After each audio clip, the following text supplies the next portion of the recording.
p.m. and we'll call the meeting to order with the Pledge of Allegiance. I pledge allegiance to the flag of the United States of America and to the republic for which it stands, one nation, under God, indivisible, with liberty and justice for all.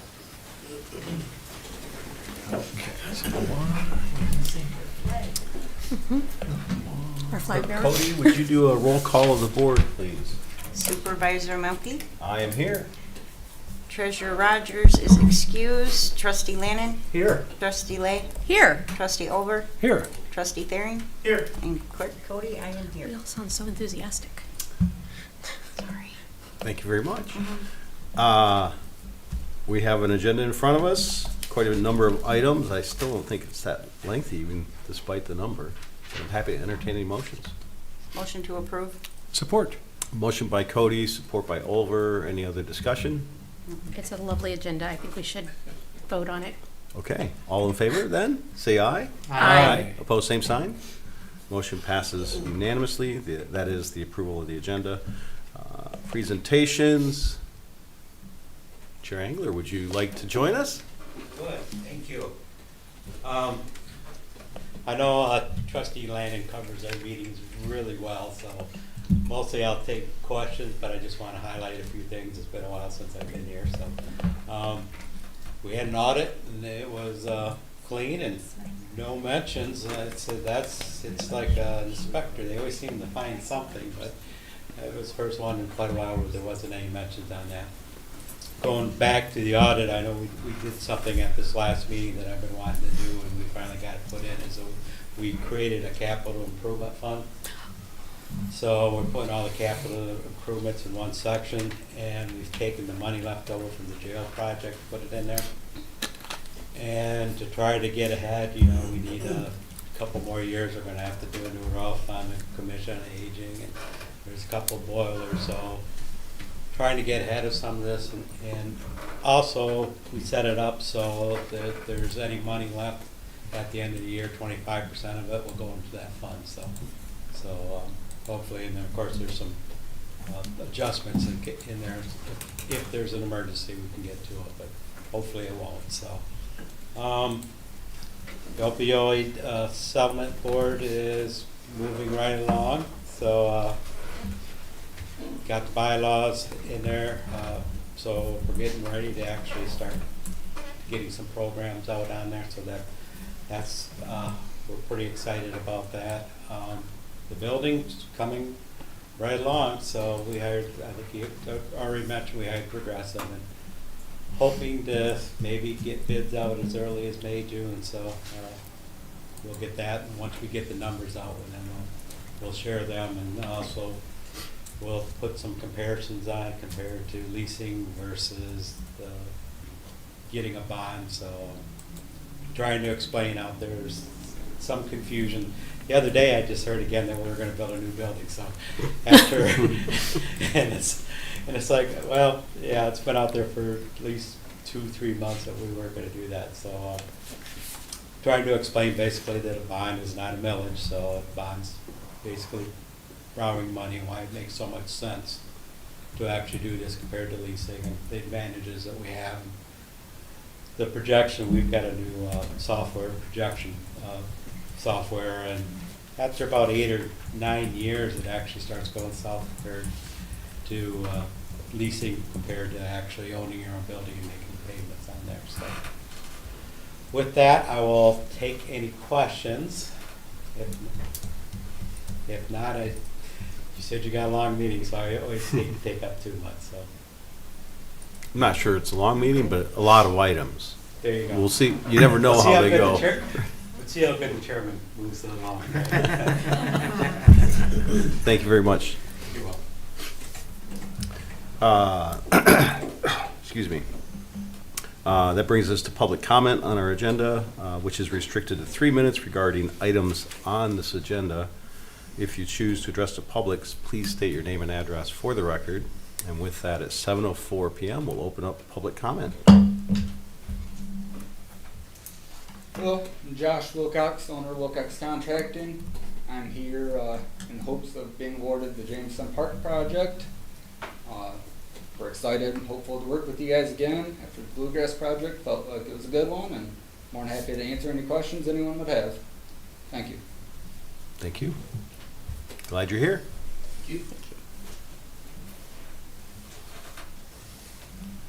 Anybody connected remotely?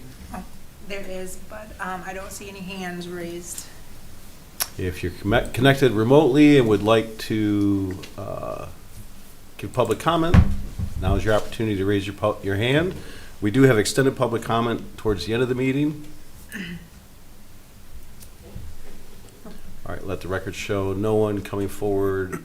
In addition, Mr. Wilcox in the public here, and no one online. I tried to delay as much as I could, give them the opportunity to raise their hands. So with that, we will close public comment at 7:06 p.m.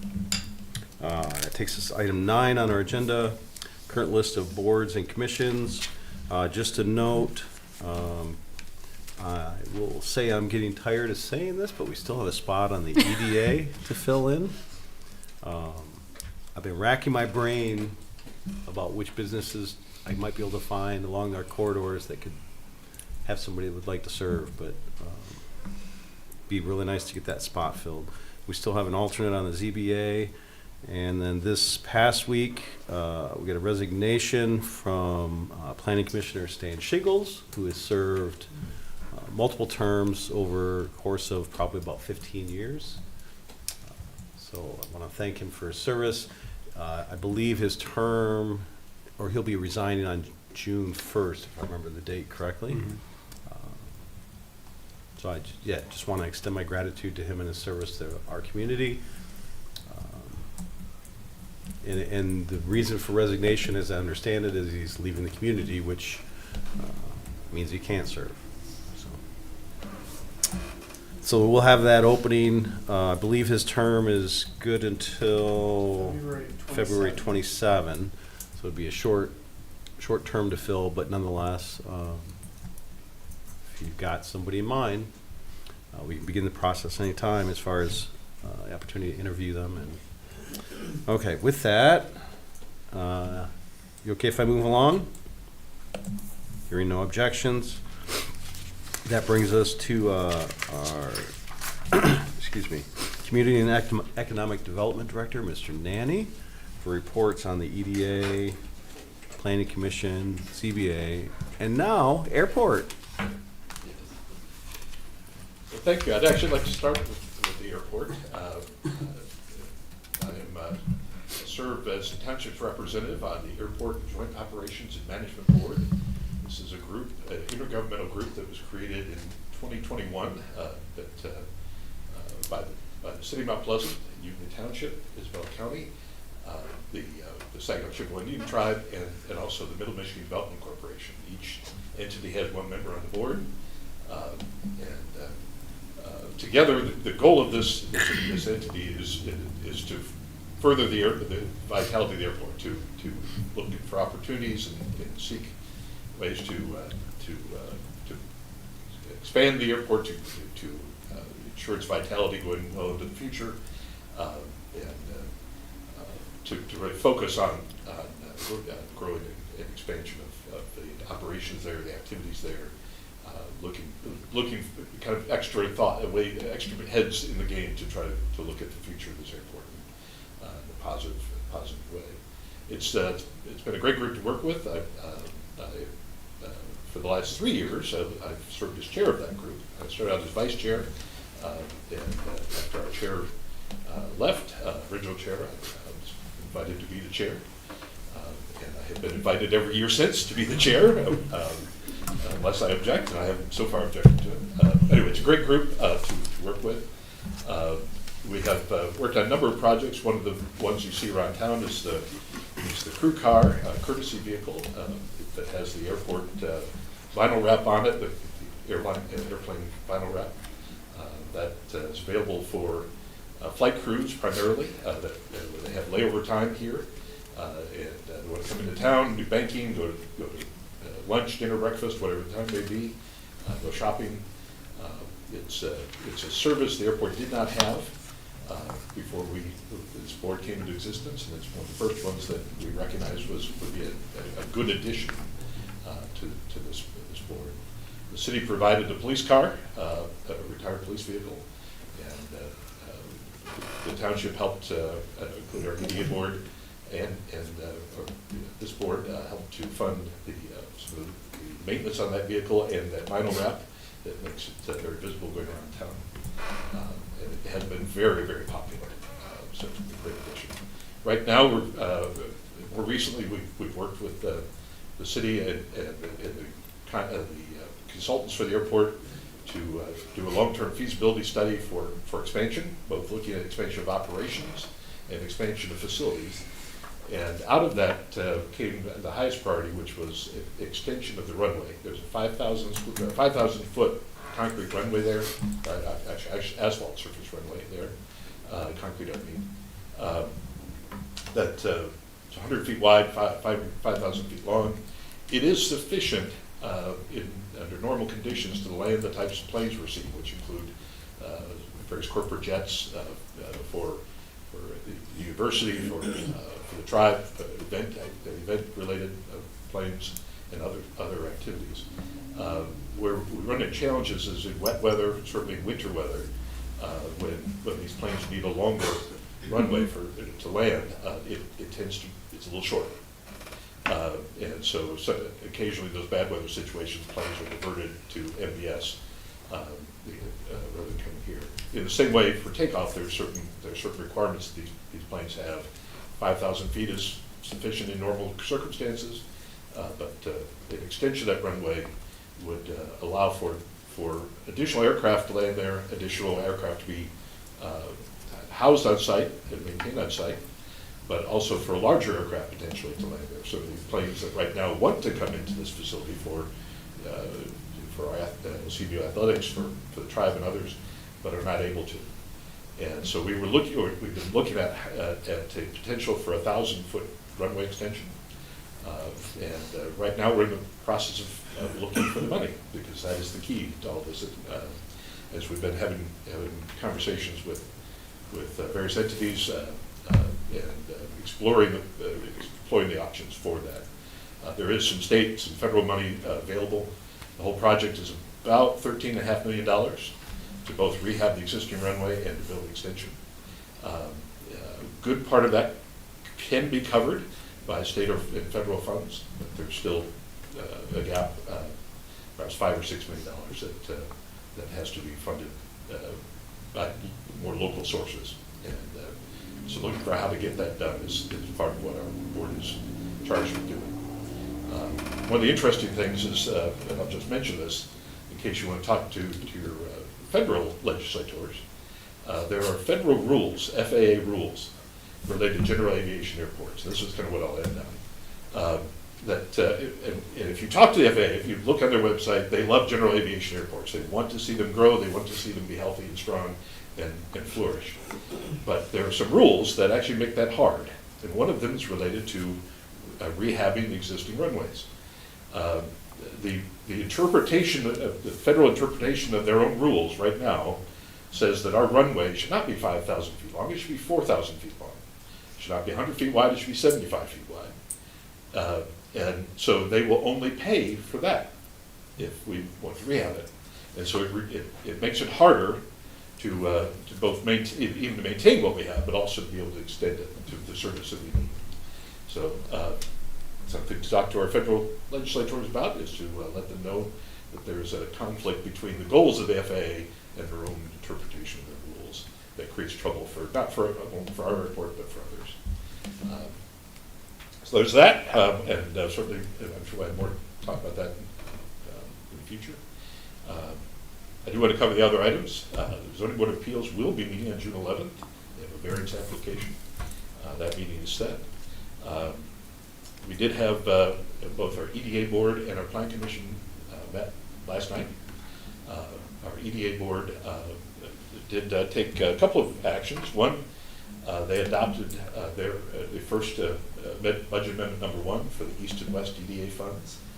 And as part of that amendment, they took a second action that was included in that amendment ultimately, And that was to approve a participation agreement with the Board of Trustees to help provide some funding for the infrastructure needed for the new Jameson Park outdoor fitness court. So that, they did approve that. That will be coming to you at a future meeting for your review. But they approved it, and they approved amending the 2026 budget to include those funds. The Plan Commission also met. They had a very busy agenda. They had a pair of preliminary site plans. One was the City of Mount Pleasant was actually the applicant. This is changes to their water treatment facilities down in South Lincoln Road and over by the river at the north end of McGurk Street. They are making some significant changes, improvements as part of their upgrades to their own water system. And we have worked with them on some previous phases that we were able to handle administratively through a minor site plan.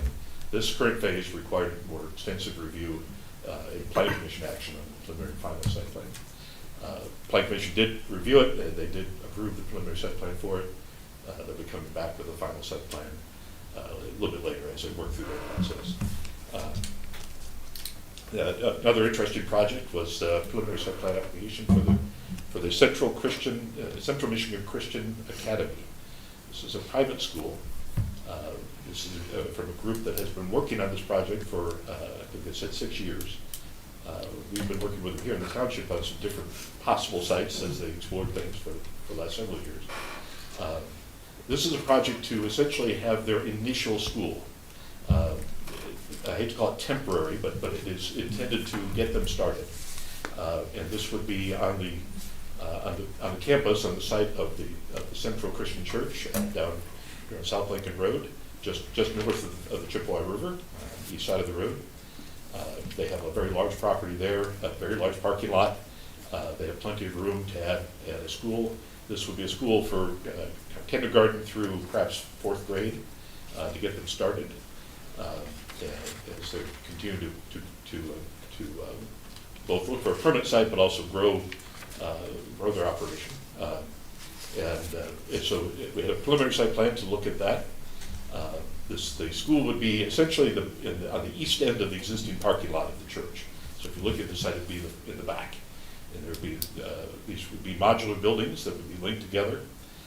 Five modular buildings that would be linked together with an elevated walkway and ramps. And then they would be using the existing parking lot and existing driveway for access. They actually have a pretty elaborate pickup and drop-off system that was shown on the preliminary site plan, and we've asked them to work on even clarifying that more. We've asked them to provide a more thorough operational plan for how pickup and drop-off periods will be handled.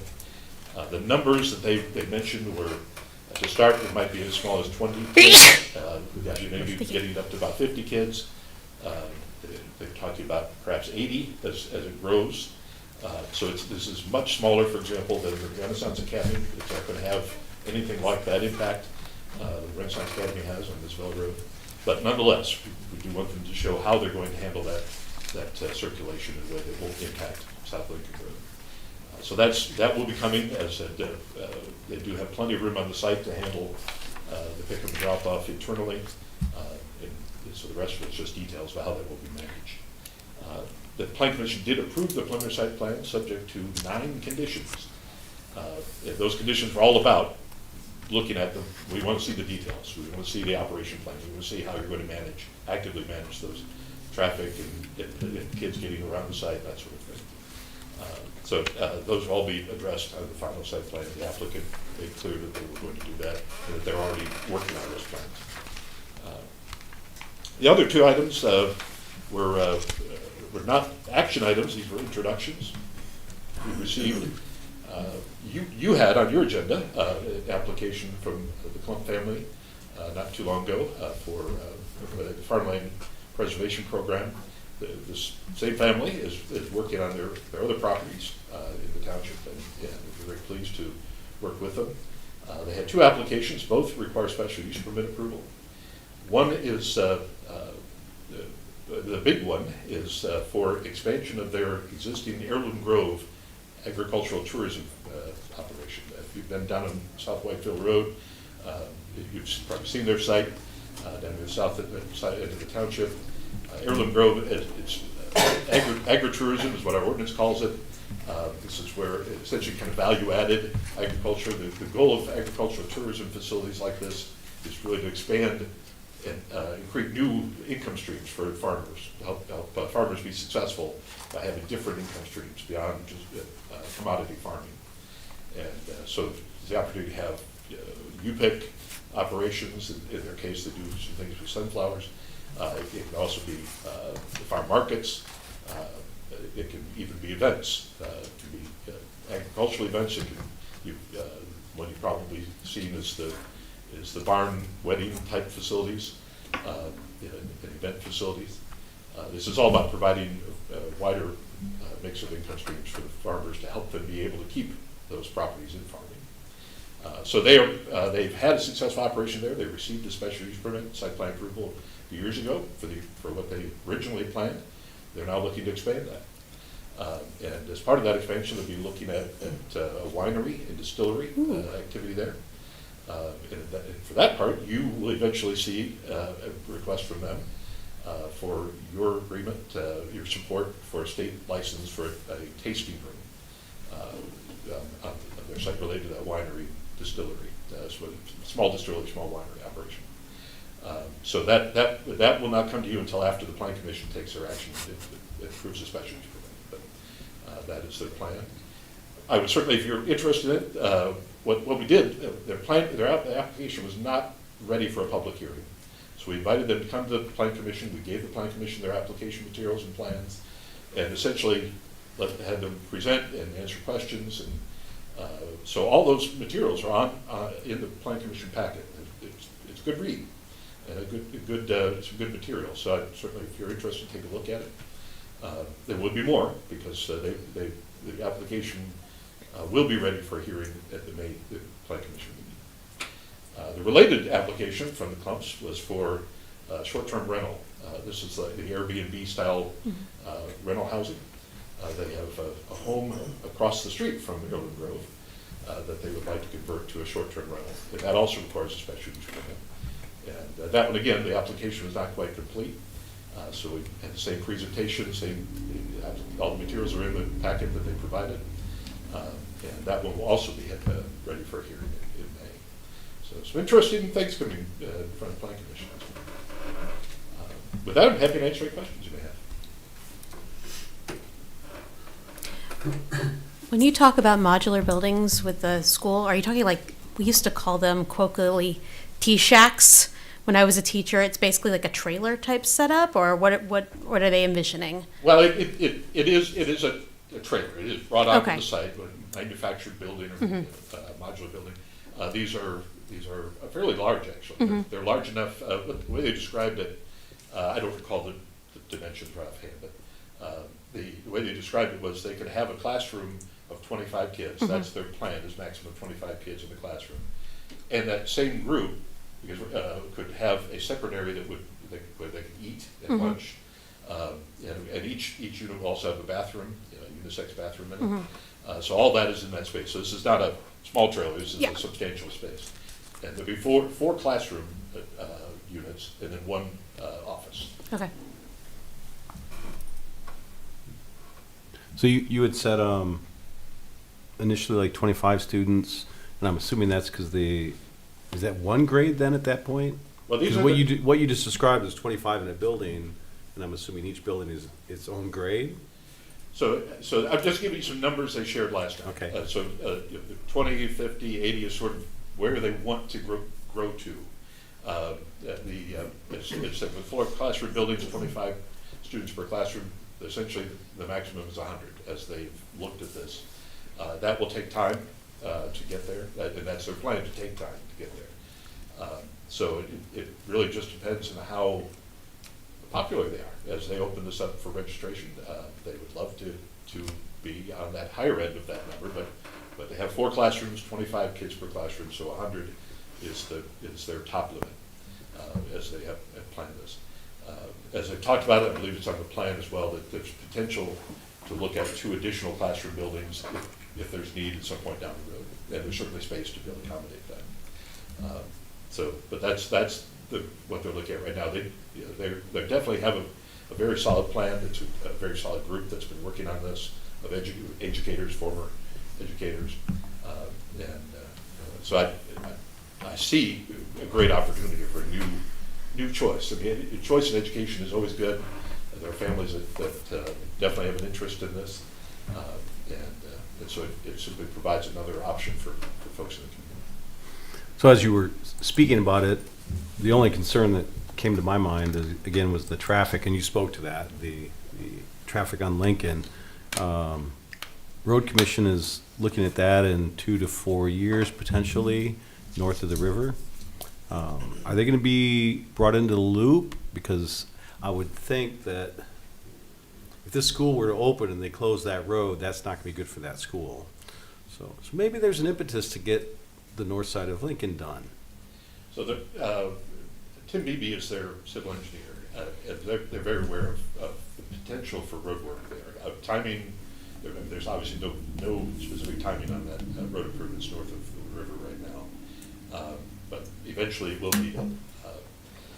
I mean, typically with the road commission, they don't close a road like that. They were able to close south of the river broadly because there were other options. The few people that were impacted, they were able to provide for them. North of the river, they're not going to have that same option. There's businesses, the church, the school, if it's approved, that are all in that space that they would more likely be having to do that construction in phases in order to maintain access through there. Ultimately, yeah. First of all, yes, the road commission will be involved. I think there have already been some conversations there. We've encouraged them to work with the road commission on potential changes if there are any related to making the traffic pattern work. We've let them know our biggest concern is with left-hand turns. That's the move that causes trouble for Renaissance Academy. It causes trouble for any school like this. The pick up and drop off. If right-hand turns in or out, that's easy. The traffic flows, and so we've encouraged them to look at how can they minimize those left-hand turn movements. Yeah, because this is the area that we have the easement issue. So putting in 3 lanes there, a turn lane essentially, would be potentially difficult without those easements. There are some challenges with it. There's a house next door that's kind of close to the road as well. So there's not a lot of room to work in that. And of course the river's right there. It has some topography that will create trouble with widening the road too. Well, good. So you mentioned the city with the water treatment and then the rainy well. So are they rehabilitating the rainy well now then? Because Yeah, I had heard rumors for a while that was going to be that well was going to be phased out. So they're doing work down at the site by the river, substantial. The tanks that are down there will be removed. They will be replaced by new tanks that will be on the South Lincoln site. They still will, absolutely will continue to have that site by the river and it continue to operate. But basically, most of the equipment will, tanks and such, are those will end up on the other side. What they have right now, what the engineer described last night was they have raw water tank and they have a treated water tank that are there by the river. And so raw water comes in, it's then pumped to the Lincoln site where it's treated, and it's pumped back to the river site into the treated water tank, and then only from there goes into their system. And they like to eliminate that last step, and so there'll be the raw water will be pumped up, and the tanks will all be up on the Lincoln site, and it will not be coming back to the river site. So the river site will solely be for the water, the wells there. Do they have other main line up in that area?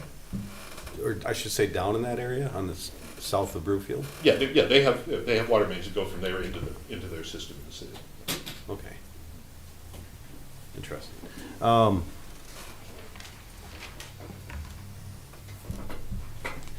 The FAA. So you said, I had 3 notes, this is my last one. You said the FAA rules or website, their public-facing persona is very supportive of local and regional airports. Yeah, they call it general aviation airports. Okay.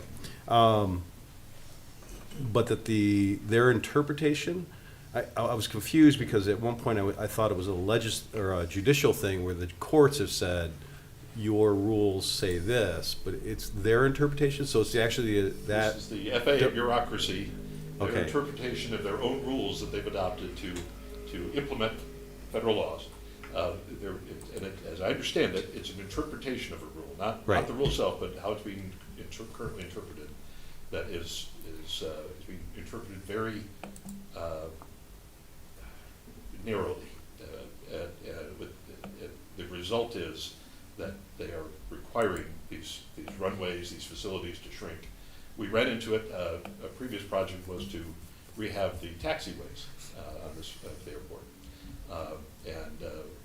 There was a substantial fight to be able to keep the taxiways we have, the width that we have. Because again, the interpretation of the rule was, oh, no, you need to narrow it up. You can't have that. You don't have enough aircraft. Essentially, the key here is that our airport is treated under the same set of rules that apply to Detroit Metropolitan Airport. That's the problem. And so, number of aircraft that allow us to have certain size runways, certain size taxiways, it's Detroit Metro, it's Chicago O'Hare, we're in that same category for reasons that don't make sense. And it results in then us being required essentially to shrink. When as I said, as a general policy, they want to see general aviation airports grow. In fact, the FAA has fought attempts to close certain general aviation airports, especially in the West, in California and some other places. And so it's an odd dichotomy in their policies. Thank you. Rodney, could you speak, as it relates to the school project, the regulatory authority, if you will, township versus the state for schools? Okay, sure. So, schools are an interesting area. For public schools, this includes the public charter academy like Renaissance, we have very, very little authority. In fact, in terms of zoning or site plan authority or building, talk about building, site plan authority, for public schools or public charter academies, there is a provision in state law that requires a public school or public charter academy high school to come talk to us, to simply give us their plans, and we have an opportunity to comment on them. They can ignore our comments, but they're required to come talk to the township and say, what do you think? So that, and then for the building permit side, for public schools, public charter academies, we have no control. That's all handled at the state level. The state inspections, the state review. For private schools like this Christian academy, we have some authority. We are still preempted on the building permit side. When they get to the point of construction, that will all be handled by the state of Michigan. Our only role there would be related to the water and sewer connections. We will should keep that authority because it's our system. But the building permits, all those permits will be handled by the state. We do have authority over the site plan for this private school. That's why they are coming to us and why we were able to take action on this preliminary site plan. But we are partially preempted in the ways I've described from being able to fully keep the authority over these at the local level. So when you say permit, that means all the building inspections, construction inspections. That's right. That all happens. Certificate of occupancy Comes out of that all Lansing. happen at the state level. Yeah. Is that limited to just the buildings, or like I was looking at the site plan because that's what I do. I looked at the planning commission packet, and I noticed they had like a substantial retention pond. That would be under our jurisdiction, or is that part of Lansing as well? Like the actual site, like how it's put together? Yeah, that's a great question. So for this private school, that's under our rules. So they are going to meet our stormwater management ordinance for that. For the public school, it's under state rules. So we don't have any say over it. Great. Just a question on the airport. Is there any land acquisition needed for the expansion? And would you expect that to extend to the east? There is no land extension addition needed. The city owns quite a bit of property over there. They own more than the area they need. They own not just the potential runway area, but the area outside of the most part that would be needed for the slope going out. The main impact would be to the Polecat golf course, which currently leases land from the city, and they have I believe it's two holes, and their entrance would be impacted by the runway extension, so there have to be changes to those in order for that project to take place. The city's already looked at lease agreements and all that, and so that would all be dealt with as it goes. But the lease agreements are set so that they can do that kind of work if they need to. One thing I should mention, because of the federal and state regulations that apply to these kinds of projects, from the time that this runway extension project, day one start, we're ready to move forward. There's money, the plan, everything's there. It's about a 3-year process before construction can start, to get through the regulations, those other approvals. So there's going to be plenty of warning about this. Right now, it's an idea, it's a concept plan, and certainly we're continuing to work on it, and we want to bring it to pass, but it is going to be a long process. Thanks. It is exciting. I hope they succeed. It's a great economic tool for the community as a whole. It is.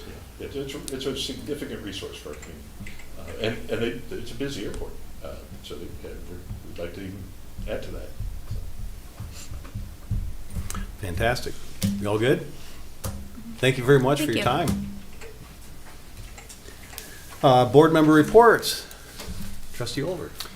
Well, I can say that I did not share my planning commission notes from last night with Director Nanny, but he did an outstanding job summarizing and preparing all of us for a very good discussion last night on many topics. I think we pushed James about 2.5 hours, which is about the longest planning commission meeting I've been a part of so far. But definitely want to extend my appreciation to Commissioner Shingles for his service, and he will be missed on the commission. He's a very strong voice for us there. Trustee Lannon, I know you've got something. Yes, I do have something, thanks. I attended on April 14th, the Isabella County Board of Commissioners Finance Committee of the Whole meeting that Chair Engler had briefed us on. A couple other bullet points I'll bring forward was they are going to consider approving the memorandum of understanding between the Michigan Department of Health and Human Services Behavioral and Physical Health and Aging Service Administration and the Isabella County Commission on Aging for the Senior Project Fresh, which is a project that is utilized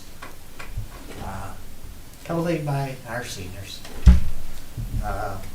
Another item was they're going to consider approving the proposal from the Commission on Aging to place the renewal of a senior millage for up to 1 mil on the for a term of 10 years on the August ballot.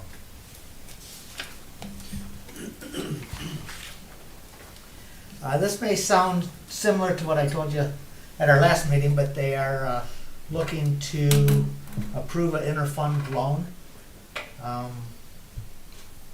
from the general fund for the material recovery facility in the amount of $652,000 and some change, and they have they'd be loaning it, getting paid back with interest, and I had mentioned another interfund loan at the last meeting that they were looking to consider.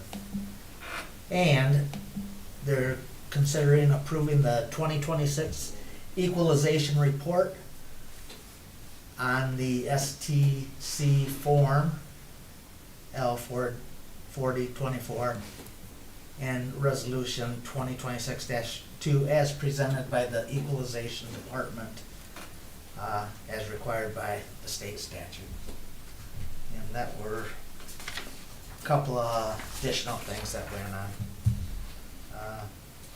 Just briefly, I attended, as many of you, our joint meeting of the various boards and commissions at the township that was held the other Wednesday at Jameson Hall.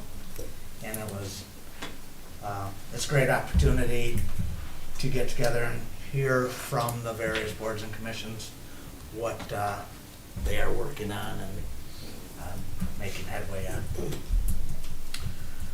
Also, I attended the Isabella County MTA chapter meeting, and they had guest speakers in there, and as our 2 county officers from the DNR, which was real interesting to hear what's going on in their world in the county. One thing, you know, they are additional police officers that have the full authority of the powers of the state of Michigan to handle policing operations. But a lot of discussion was generated about DNR type stuff, meaning they're more in the world of wildlife management, hunting, fishing type things, and the folks around the county had a lot of questions. There's interesting things about farmers, you know, can get permits if there's crop damage type things going on, and so people can be out harvesting deer that have been given permits by the state to do that, and sometimes that's a little startling to their neighbors to come to hear gunshots in close proximity, and so various questions about that. I brought up one question that I was interested in, and so I asked about, does anyone have the responsibility, any entity, for removing carcasses along our roadways? And in the past, our sheriff's department used to take it upon themselves to utilize jail inmates to go out on a program and do that. But it was indicated that that's really not possible these days, but there is no one responsible for the removal of animal carcasses. So that's why we have so many sleepy deer lying on the road. That, as well as other animals, so. I always thought that was road commission, but apparently I'm wrong. No, it's not. It's this time of year with thaw and, you know, you go through places and if one happens to land in close proximity of your world, that's not a pleasant thing. So that's what went on at the Isabella County MTA meeting. Also just returned from the annual MTA annual conference where all the folks in the state of Michigan, which, what is it, 1,246 townships, somewhere right around that number, have an opportunity to come together, network, listen to some very dynamic and innovative and forward-thinking speakers. There's 50 or so individual classes to choose from over a course of a few days. And for me, you know, it's rejuvenating, gives you a bit of energy and some new perspectives to look at things, and just some good base knowledge to draw off of as we sit around and deliberate here at the board. So really thank the board for the opportunity to attend that. I went to in addition to going to the joint meeting on April 15th, I also attended the Cultural and Recreation Commission meeting. The big updates on that one, we've been working on getting a bid, or getting a series of bids for a camera project to expand security cameras there are currently security cameras by the new gymnastics facility. They want to expand them into Maury Courts and the Martin Ice Arena, and then where the mechanical buildings, where they house the Zamboni machine and things like that, they want to put security cameras back there. So they got several bids and we ended up approving one from Wind Telecom. They came in reasonably, they came in the lowest, but they worked with us on, or worked with the Sportsplex on the gymnastics system, so they're going to be able to talk to each other. So it'll be and one of the other positive outcomes of this is that the Sportsplex will own their own equipment as opposed to having to lease it, which is, I think, a positive thing. They have a healthy balance we have a healthy balance in the donation account, and the ice skating rink closes at the end of the month, so if you want to go strap on your skates, you might want to get over there. Also, if you're interested in adult gymnastics programming, they're offering that now too. Oh, wonderful. Yeah. Thank you very much. You're very welcome. I have noticed that Trustee Lay has managed to insert the word Zamboni into each report since I joined this board. So I'm just wondering if there's a prize or something? No, I just like saying Zamboni. There you go. Very good. I mean, it's an amazing word. But I've learned about resurfacing machinery versus like ice maintenance. So, like, there's a whole host of there's alternatives to Zamboni. Well, we are in the Stanley Cup playoffs now, so it's exciting. There you go. Like, I hate to root for someone else, but I really like Gritty. Clerk Cody. I'm good. Trustee Thane. Okay. I attended the city commission meeting on April 13th. The one thing that I want to talk about today is we talked about the Mount Pleasant Center, which is just down here on Pickard to the left.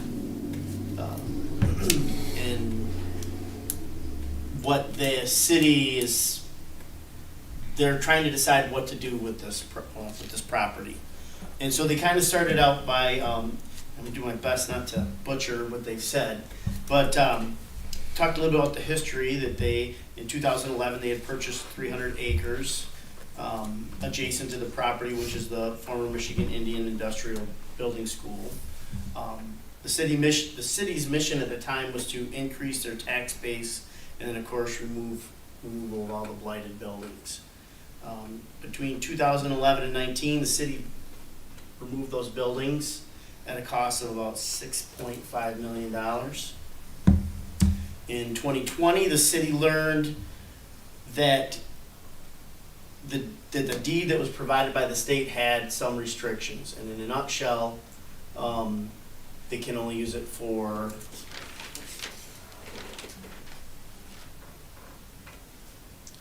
public use only, nothing that would generate any tax base. So, Bless you. with that, the city did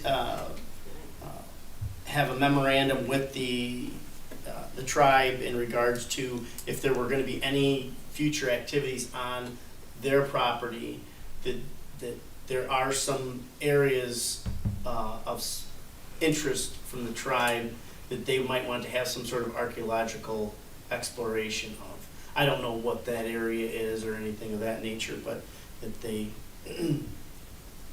did do that, which is good. Then the commission kind of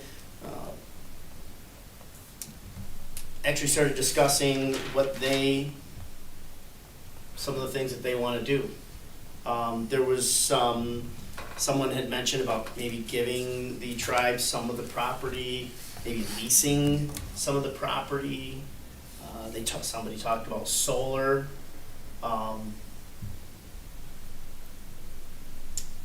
With all those ideas being said, there's probably a few more. Whatever that they would do, they recognize what the tribe is going to do with these buildings, and they want to recognize that and not do anything that would not enhance what the tribe is going to do. You wouldn't put a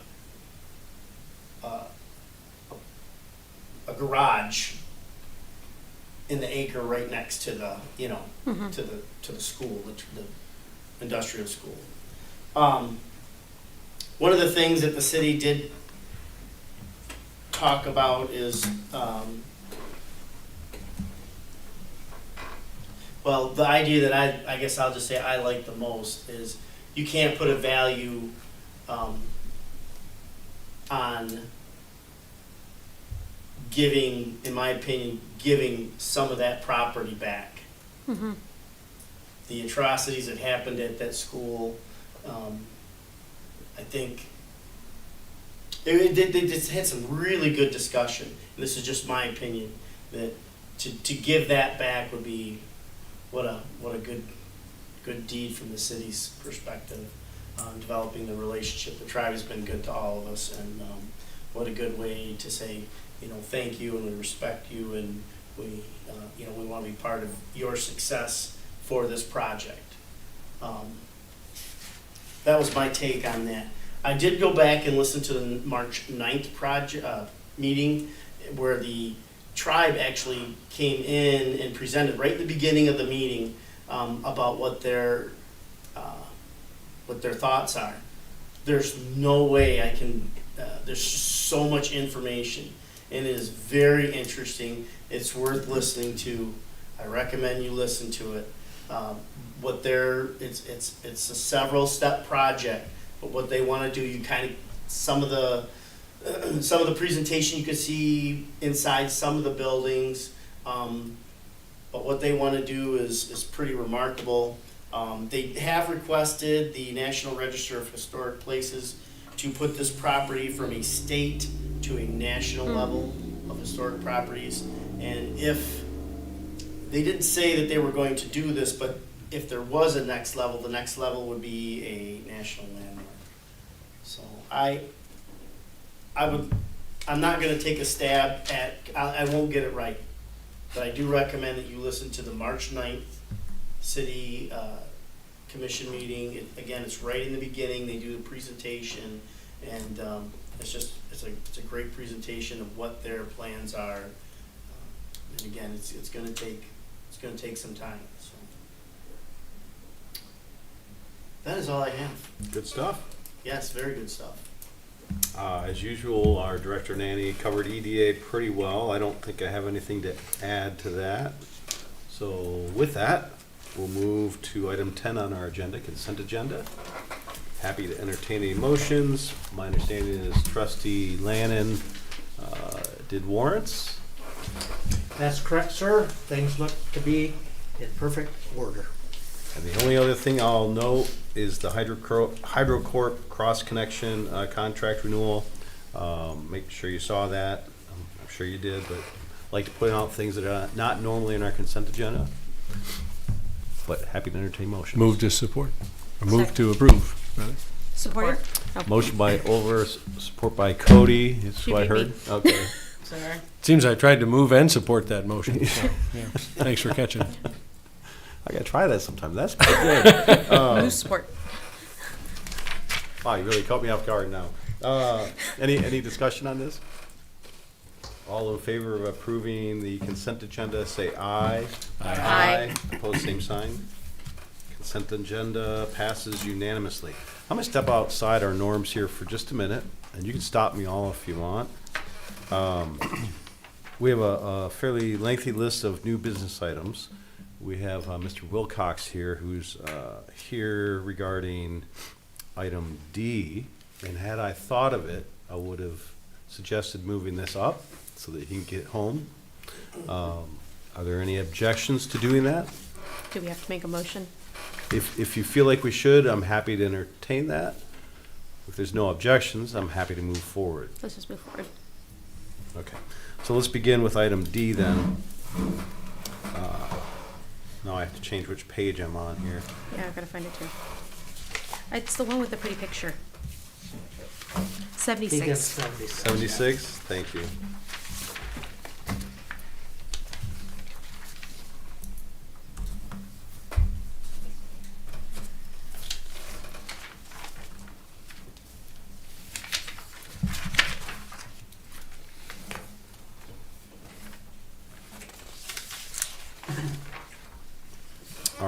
Thanks for letting me catch up.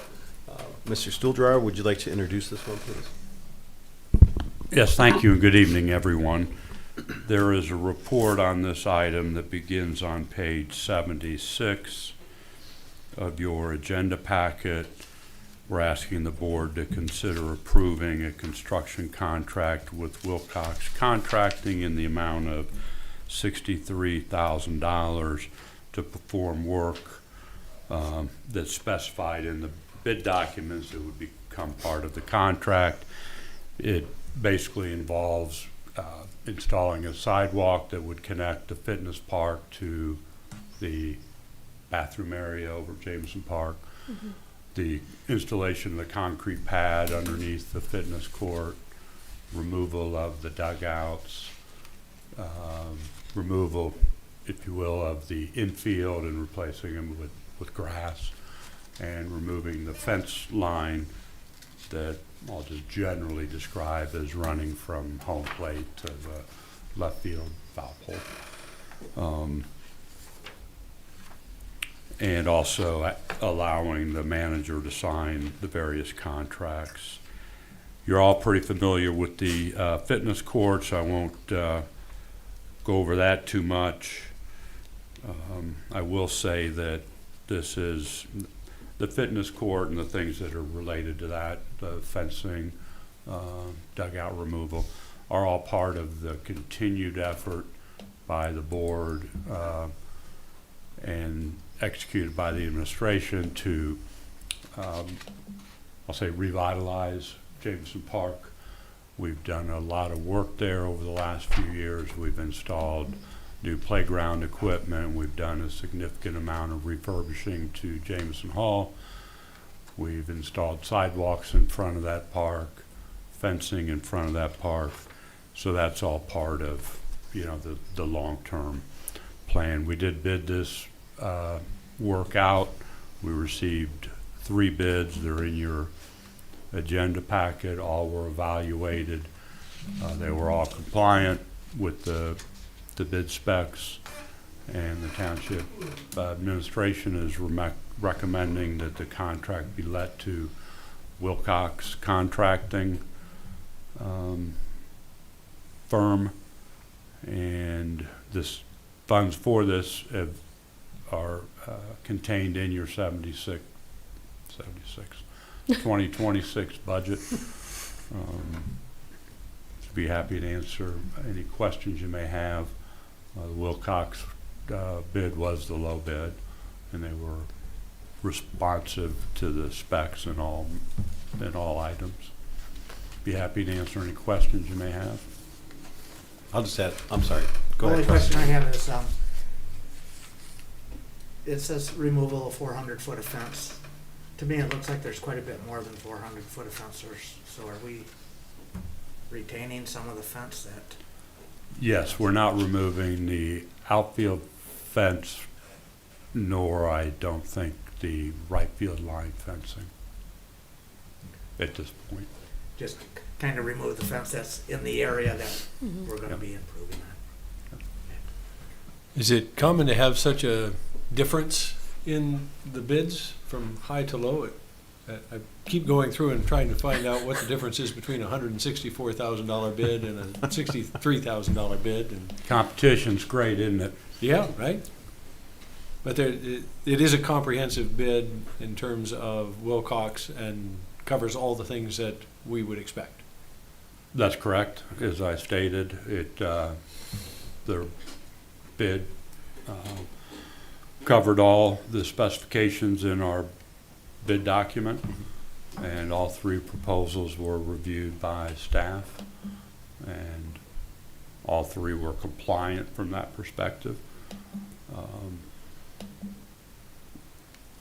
I will note the Wilcox firm installed the sidewalk in front of Red Lobster, and they did a very good job with that. We received very many compliments on that project, so we're very comfortable recommending this bid. Great, thank you. I'll just add, I know Director Nanny referenced this, but this is essentially what the EDA approved some funds to assist in regarding this contract. So. Nice. Yeah.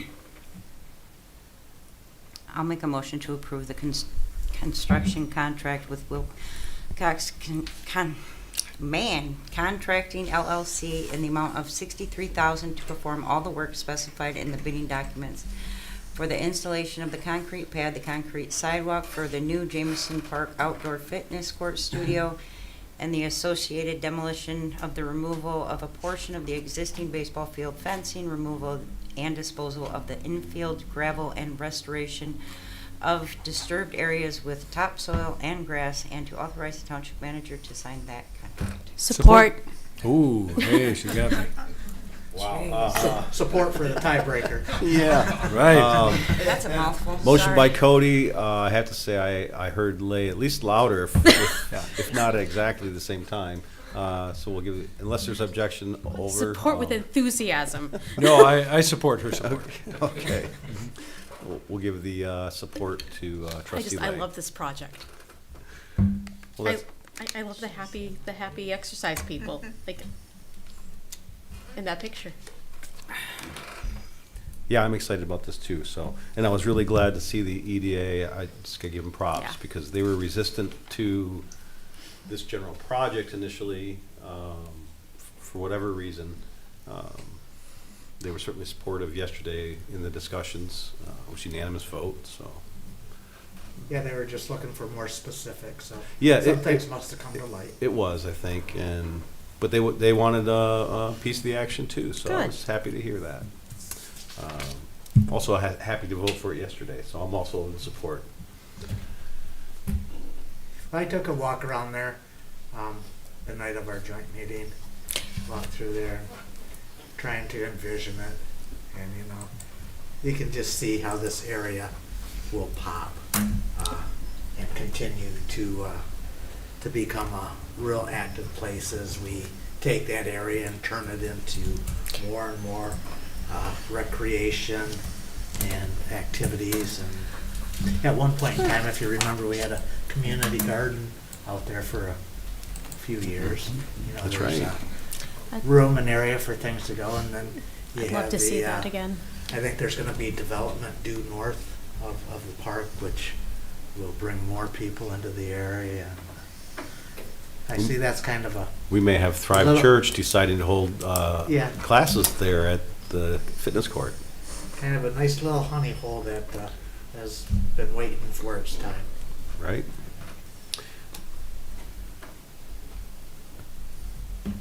Any other discussion?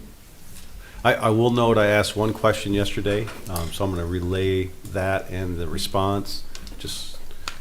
There's a stormwater basin that's drawn right next to the courts. And so I questioned about walkability and making sure that wasn't going to be a liability. The response I got was from Director Nanny, by the way, is that it's about 6 inches deep. And if you look at the slope, it's a 15-to-1 slope. So it's not something that's going to be, I was worried about kids that might fall into a basin, right? It sounds a lot scarier. Yeah. It looks scarier on the drawing, not understanding the depth I was seeing until I went back and looked at it though. So, And another thing I thought as I was walking through there, I'm not 100% sure if our property abuts up to, I'll just say the Hampton Inn. There may be some other businesses, but as families may be spending time at that area and they're looking for something to do, go for a walk, take the kids down to the park area, that could be a nice little opportunity for additional use for the park from one of the businesses and their patrons. that property just got bought, by the way. The Hampton Inn. Next to it, the vacant. Oh, the vacant Yeah, property. which goes back quite a bit Yeah. and butts up against Jameson Park. That was an RV business at one time, wasn't it? Yeah, long ago, yeah. Did the township buy it? No? I think we would know. We would have voted on it. Yeah, right. I doze off sometimes. Now we all want to know what's going in. Dun, dun, dun. As I understand it, and if staff knows something more on this now and they'd like to correct me, they can, but as I understand it, it's investment property, and so there are no current plans to do anything with it other than invest in it. Which is a shame, because it's a great property to, along our East TVA corridor. Okay, we all good? We have a motion on the floor to approve the construction contract with Wilcox Contracting in the amount of $63,000. All in favor, say aye. Aye. Opposed, same sign. Motion passes unanimously. Mr. Wilcox, thanks for being here. Thank you guys. Thank Appreciate you. it. Thank you. All right, that brings us back to item A now. Yeah, thanks for being willing to do that. I wanted to get him home. Yeah. Introduction and first reading for the proposed PRESC 2602, request to rezone 7.7 acres of land north of East River Road at Maury Drive from R2A, which is 1 and 2 family low density residential, to Ag, which is agricultural zoning district. Mr. Stuhldreher, would you like to introduce this? Thank you, and the report begins on page 47 of your agenda packet. We're asking the board to conduct first reading and introduction for this proposed rezoning of 7 3/4 roughly acres of land north of East River Roads in the southeast quarter of Section 3 of the township. In November of 2009, that's going back a while, the Planning Commission did approve a commercial sign shop to as a home occupation business, and that was approved under the 1991 zoning code. Under the current zoning code, the sign shop remains as a legal, non-conforming use, so there's no problem there. In 2025, earlier in that year, the owners applied for a building permit to add to an existing accessory building that's part of the sign shop, and that building permit was denied because the requested expansion exceeded what was allowable under current zoning regulations. And after that building permit was denied, the applicant, the owners, sought relief through the Zoning Board of Appeals, asking for the maximum accessory size asking for a variance on that. After a lot of discussion and a public hearing that was held in November of 25, the ZBA denied that application. And so as discussions continued with the administration, it was, and had been previously recommended to the owners that they go straight to a zoning amendment. That's what they then decided to do after they were denied by the ZBA. And so now there's they've applied to rezone the property from R2A to Ag. This rezoning and the comports with the future land use map that's part of our master plan. The Planning Commission held a public hearing and held discussion in March, at their March meeting of 26. Following that public hearing and discussion, they unanimously voted to recommend this rezoning to the Board of Trustees, which is what brings us here tonight for the introduction and the first reading. Be happy to answer any questions you all may have on this matter. Do we know what the resistance from the applicant was regarding rezoning versus going through the ZBA to get a variance? I don't know, but early on, I don't know what their resistance was. Early on, we were suggesting that they do a text amendment, or not a text amendment, rezone. Mr. Manny may know something, but I don't want to speak too much on what an applicant was thinking. They simply made a choice. They felt that the zoning board of appeals would be the, I believe, essentially, they felt it would be the faster route to. Okay, so expedience was maybe their motivation there, because it doesn't make as much sense to me, because no, I've served on the ZBA, and knowing the exceptions that you need to be looking for to apply a variance or allow a variance is, it doesn't seem like there's those exceptions there. And so I run the ZBA, so I'm trying to give them commendation here. Seems like they've ruled correctly. I didn't happen to watch that particular issue being debated, but it sounds like they probably made the right call from what the state law requires of our ZBA. And so I'm glad to see them back at this avenue, which makes more sense to me. But the expediency I didn't understand why they went that route, so thank you. Since this is in my neck of the woods, I'd like to make a motion to conduct a first reading for the proposed PREZ 26-02. Request to rezone 7.77 acres of land north of East River Road at Morey Drive in the southeast quarter of Section 3.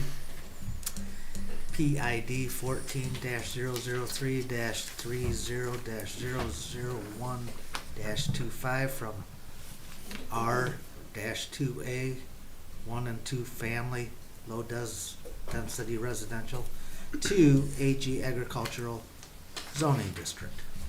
Support. Motion by Lannon, support by Cody.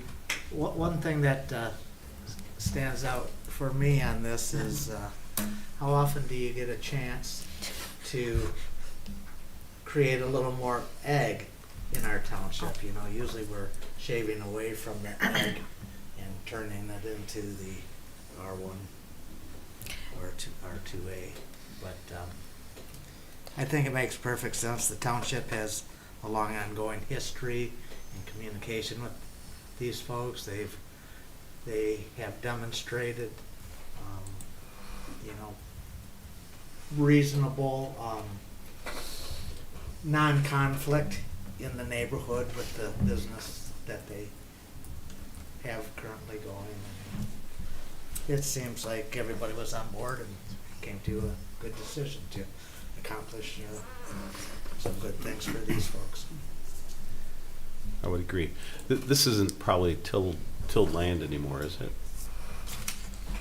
It looks like from the overheads that to the east of it, there's tilled land. But I agree, it's preserving this still in the ag zone. I'm trying to think, if I remember correctly, there's a few like duplexes in front of the property, and then there's like a little pathway, and then what's the area behind the duplexes? Okay. Yeah, next to the Lutheran church. Yeah. And then there's a house beyond that. Yeah. I see where Commissioner Brown abstained. Yeah, I was curious I about was kind of curious. Is it, if, Go ahead. Commissioner Brown is a neighbor, and Oh. he felt it was reasonable for him to abstain because he's a I neighbor. wondered if. I like listening to Commissioner Brown. He always has something to bring to the table. So for him to abstain, or whatever, I was curious. So, thank you. I appreciate you asking that, because that was on my list. So Mhm. apparently you had the same question. Because usually you do not abstain very often, so I was curious. Well, I thought maybe it might be a friend or a neighbor or something like that, but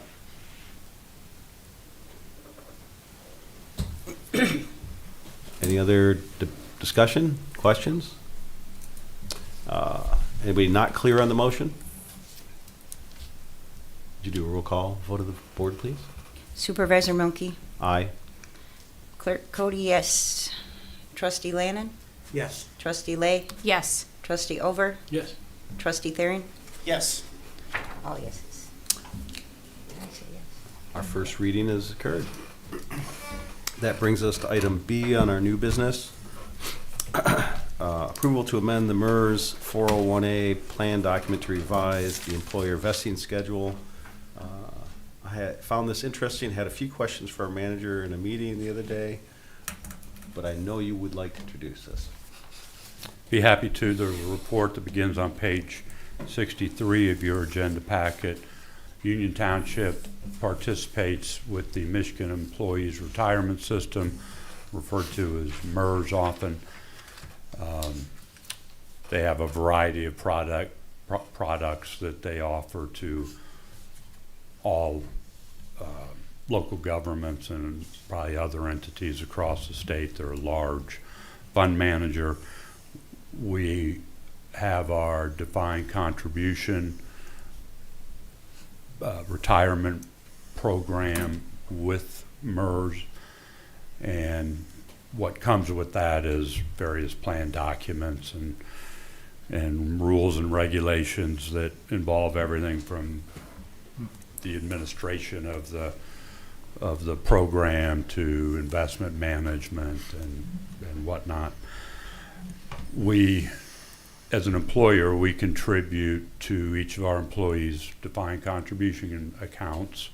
This is a 401A IRS code, very similar in operation to a 457 traditional defined contribution plan that we've all become more familiar with over the years once defined benefit retirement programs lost their favor.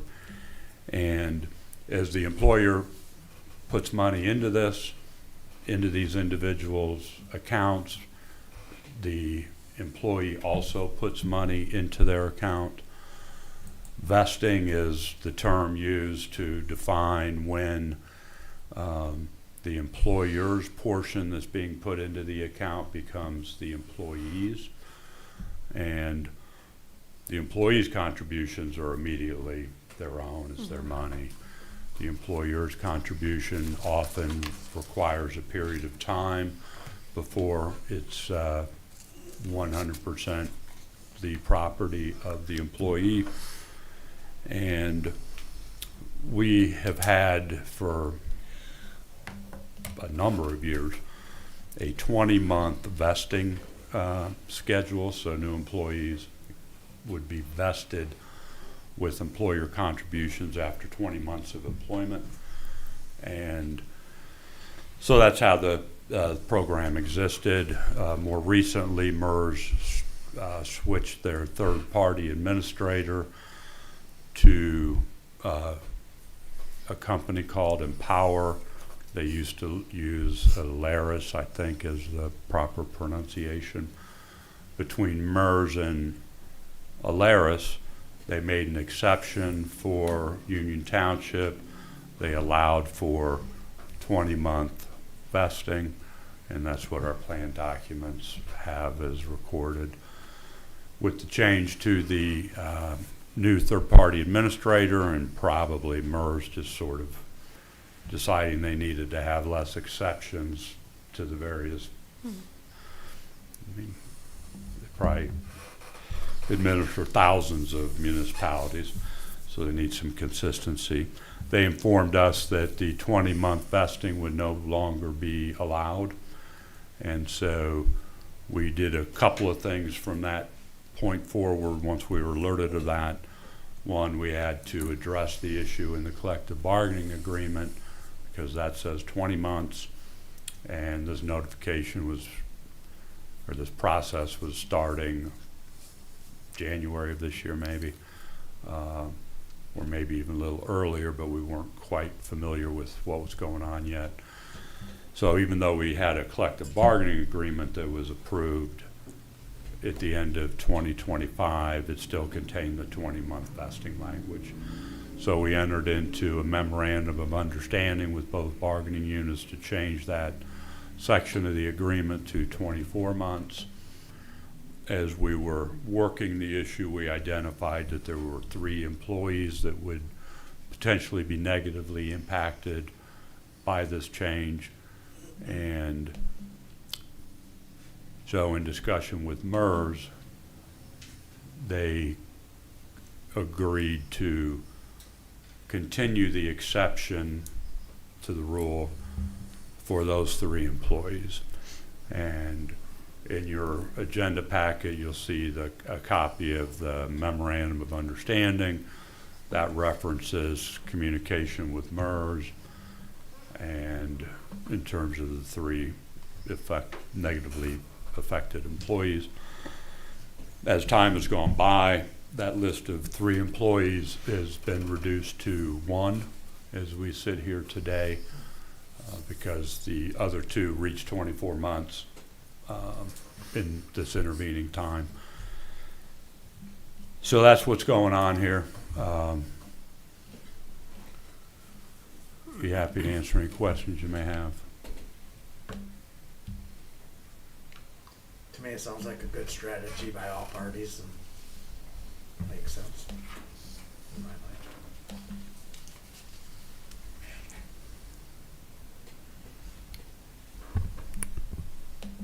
Are we good? I'll make a motion to approve to amend the MERS 401A plan document to revise the vesting requirement from 20 months to 24 months to comply with the updated administrative and vesting standards, and to authorize the township manager to execute the requisite documents. Oh, it's Support. hard for me to say. Motion by Cody, support by Olver. I'll just add, I'm trying to remember the word you used, but it would be crazy not to support this because it's all been worked out. The 3 employees that we have are going to be essentially held harmless by this. And MERS ultimately gets what they need. Anything else? And I will add that a 2-year vesting schedule, whether it's 20 months or 24 months, is a very liberal vesting period. So, I think I had to wait 5 years to get my teacher's pension, so I think it's very, It is. yeah. yeah. We do not need a roll call for this, correct? Mhm. Anybody not clear on the motion?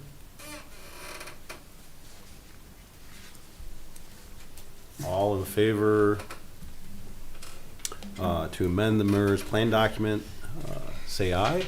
Aye. Opposed, same sign. Motion passes unanimously. That brings us up to item C on our new business. Again, Mr. Stuhldreher, I'm going to hand this to you for introduction, if that's okay. Thank you. And this report begins on page 73 of your agenda packet. In December of '25, the Board of Trustees appointed Mr. Dave Coyne to serve as a regular member of the ZBA for a 3-year term. And at that time, the administration failed to adequately vet the application. And since then, we've come to find out that if us, Union Township, has a contractual relationship with an individual, an entity, they are not allowed to sit on the Zoning Board of Appeals. And you can kind of see how that might make sense. Unfortunately, we did not catch that at the time, so Mr. Coyne was appointed to the ZBA for a 3-year term. And since then, as we were reviewing the bylaws and some other things that we normally do at the end of the year, we discovered this. And so we need to take action tonight, the board does, to vacate the position held by Mr. Coyne on the ZBA. And by doing that, we will not be in violation of the employer or employer contractor provision of the zoning act. I will say that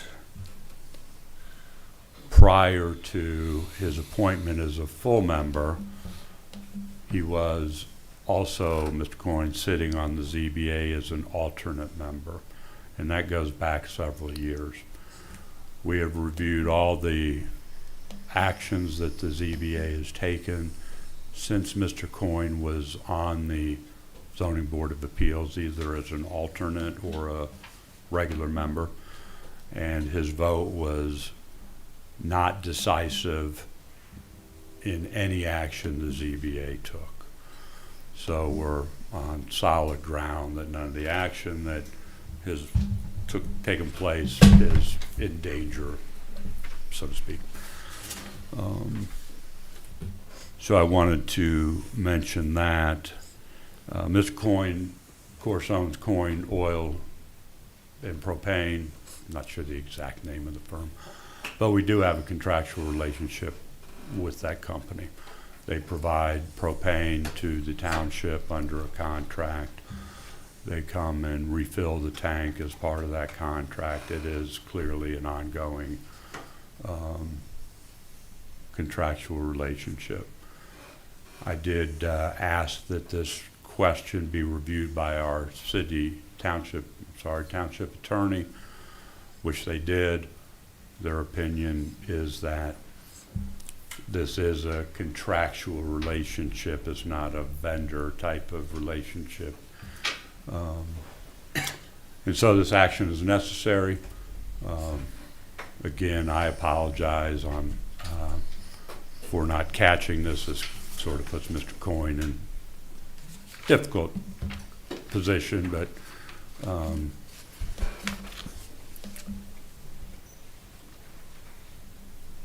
I think that is about it. Has Mr. Coyne been made aware of the situation? That's He where I was has. going next. I was made aware of this a bit back, and through our discussion, felt it was best if I were to reach out to Dave. I have a long relationship with Dave. I've known him for decades now. So I did have that conversation with him. I explained how this was discovered and the process the staff went through, and he was very understanding. Still serves on our EDA. I was going to say. So he was gracious and understanding. Thank you. I'll make a motion to thank David Coyne for his service as a member of the Zoning Board of Appeals and to declare his seat on the Board of Appeals to be vacant due to ineligibility to serve in this role under requirements of Section 6016 of the Michigan Zoning Enabling Act, which is Public Act 110 of 2006 as amended. Support. Motion by Cody, support by Thering. Further discussion?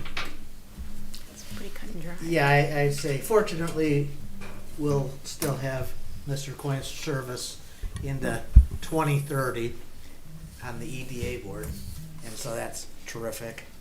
And, you know, I'm sure he'd rather retain the contract with the township and give up the seat. He did reference the business he has with the township, and he valued that. He talked about the propane that he sells, and I believe our fleet cars use gasoline sometimes too. We do have gas cards with the same company. I do not consider that a contractual relationship, and that was not the focus of the review by the attorney. It was on the contract for the propane. I like that you referenced the 2030. You did that because he's the first person to be appointed to one of these boards. That's in the next decade, right? Term ending? Maybe he'll have interest in the planning commission vacancy.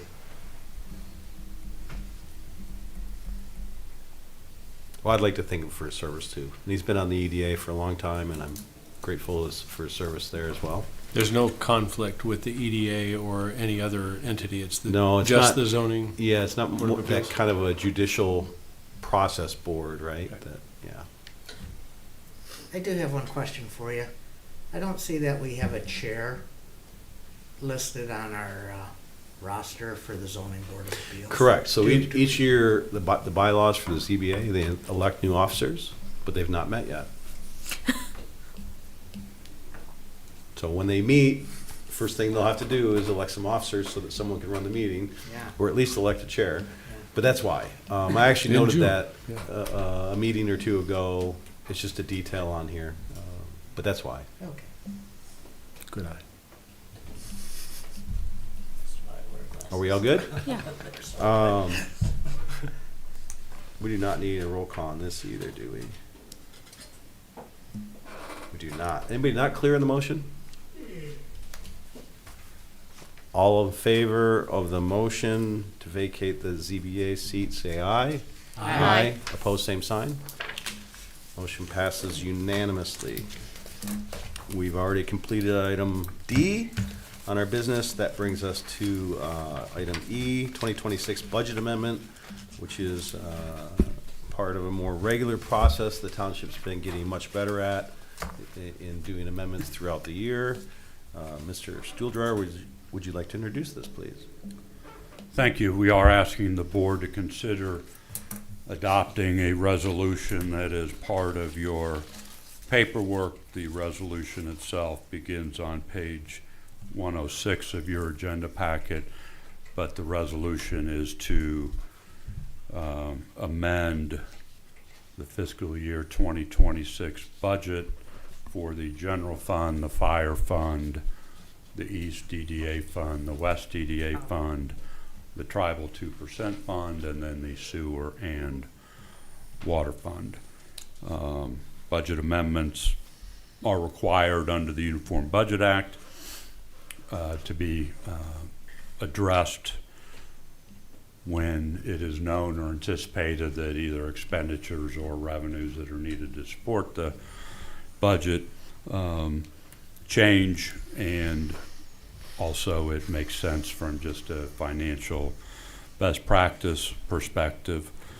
We are, as was mentioned, starting a routine where we are going to be considering as administratively whether or not a budget amendment is needed on a quarterly basis.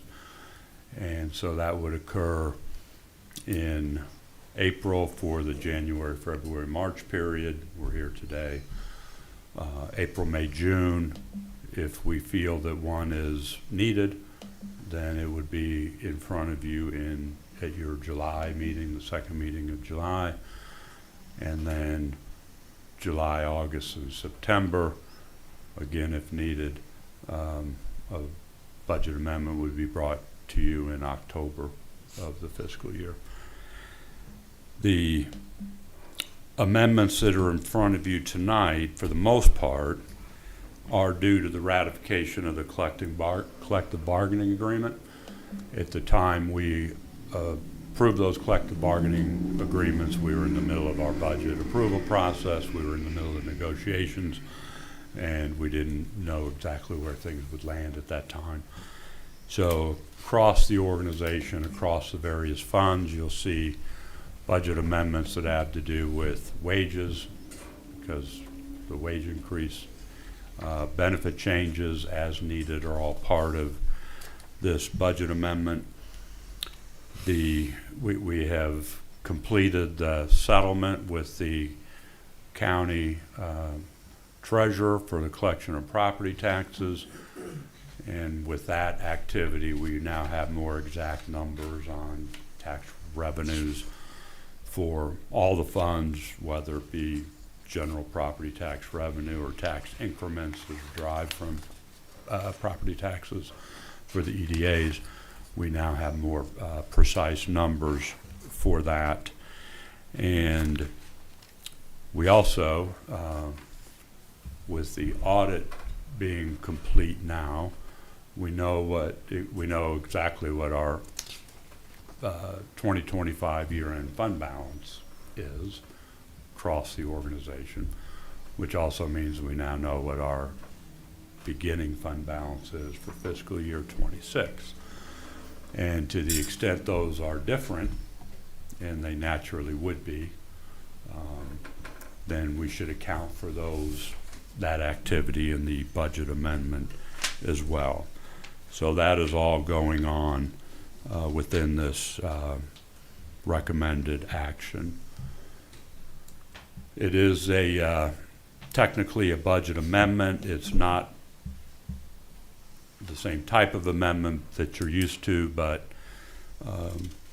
you may recall that Mission Creek Drain, those improvements that were made several years ago by the Drain Commissioner, they issued debt for that, and we have a portion of that debt service is the responsibility of the township. That would be covering the at-large component of that drain assessment role. And we have been paying our share of the debt service payments to the county over the intervening years. We still have a principal balance obligation to the county. So we are also, as part of this budget amendment, recommending that we assign, and that term is specific, is assign a portion of the fund balance to that debt service payment. And so we talk about our fund balance often. It covers 300% or something of operating expenditures, and we want to be a little bit more precise as we move forward. And part of that precision would be, we know we owe this debt, why don't we assign the fund balance to it so we don't spend it? And then each year moving forward, the annual debt service payment would become part of the operating budget expense, just like it always is. And that fund balance assignment would be reduced by a similar amount. And so once the debt is paid off, that assignment would be down to zero.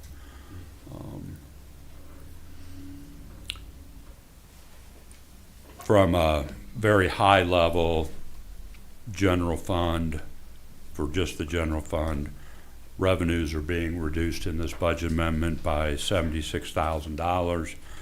Expenditures are being increased by $135,000 and some change, which results in a net impact to the general fund of a decrease in the projected year-end fund balance by $211,000, almost $212,000, compared to what the projected fund balance was when we adopted the budget in the fall. The 2% fund, the tribal 2% fund, I want to mention, we are closing out that fund, and so you'll see reductions in revenue of $6,000, which is the interest earnings that would have accrued to that fund. And then we're also reducing expenditures by $145,000, almost $146,000. A large chunk of that is being transferred to the general fund for support. What we're doing when we close out the 2% fund is we don't feel it's necessary anymore. When we receive grant awards from the tribe, instead of putting them in a tribal 2% fund and then transferring them to, be it the general fund, the water fund, the sewer fund, wherever the project is being funded out of that relates to a particular application, we're just going to credit those funds directly into the fund where the project is being paid out of. And that is all okay from an accounting perspective, from a tribal perspective, and from a legal perspective.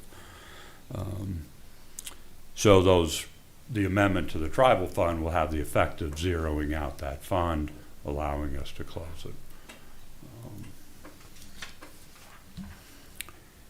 And there are other, there's some detail in your agenda packet, again, that begins on page 101, and you'll see some details that relates to general fund.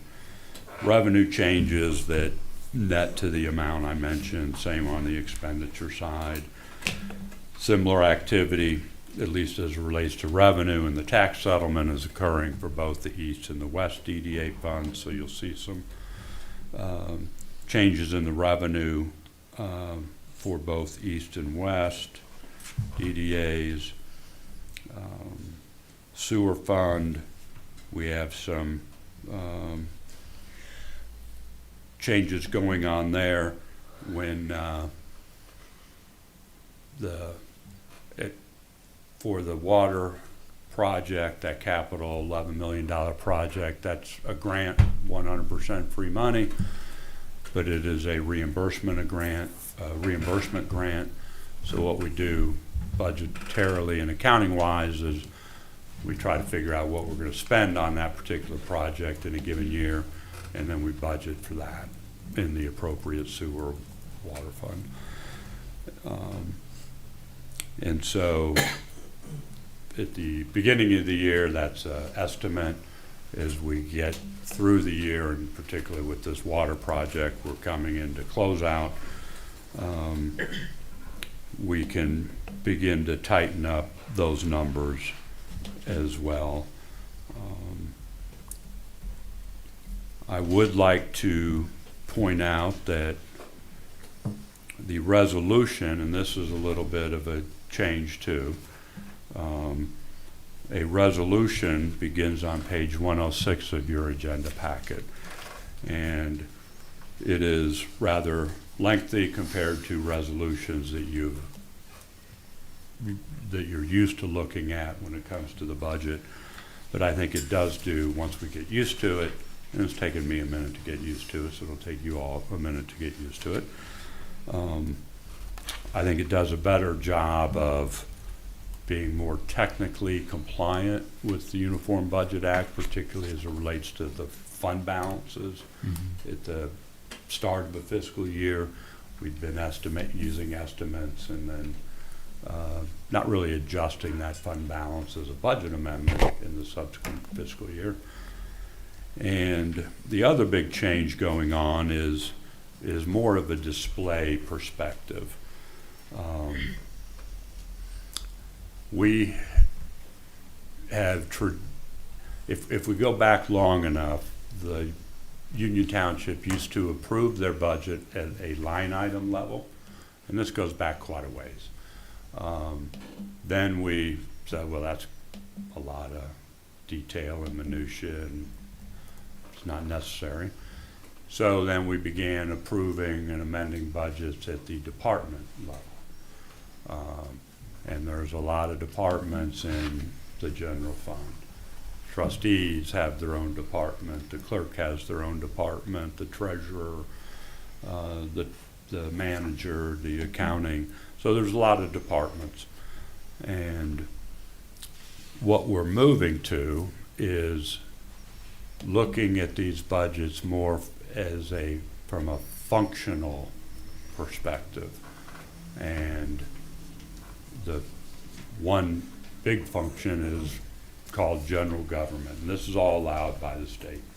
A function is called general government, and that would allow the aggregation of the appropriate departments that fall under general government definition to be dealt with as a function as opposed to a department. And there's general government functions, there's a public safety function, which in the township's case, the only department that qualifies as a public safety is the building official, which has, the building department has its own department as well. So this is more about aggregation than anything else. It's also about, as a governing body interested in policy, I would argue, and I think you would probably argue as well, that if you're receiving line item budgets and looking at all that detail, that's not really necessary from a governance policy perspective. We want to keep your time and attention at a higher level. And of course, all the detail is always available to anybody that wants it. But you can begin to see this display, and this is just partly rolling it out this way, because you'll still see all the departments listed here on the left on page 107. You don't see a function called general government yet. When it comes to the fire fund, the EDA, the West EDA, special assessment funds, tribal funds, that's going away, water and sewer. Many of those, particularly the water and sewer, don't even require by rule approval of budgets by a governing body. We're not looking to change that, I just point that out. So why don't, if it's not required to approve it at all, let's just approve at the fund level. And that's from an approval process. It's not to say we can't discuss detail during budget discussions and all that. But we are trying to remove, I mean, this agenda item in the past would have been 30 pages long, and it would have contained all the line items, and so I do want to point that out in particular. And I do want to draw your attention, if you all have it, to page 107 of your agenda packet, where the be it therefore resolved starts. You'll see a column down the left that lists the funds, and under the general fund you'll see the various departments that you're used to seeing. And as you run down the column labeled 1126 actual fund balance, you'll see that listed as $7,254,000 and some change.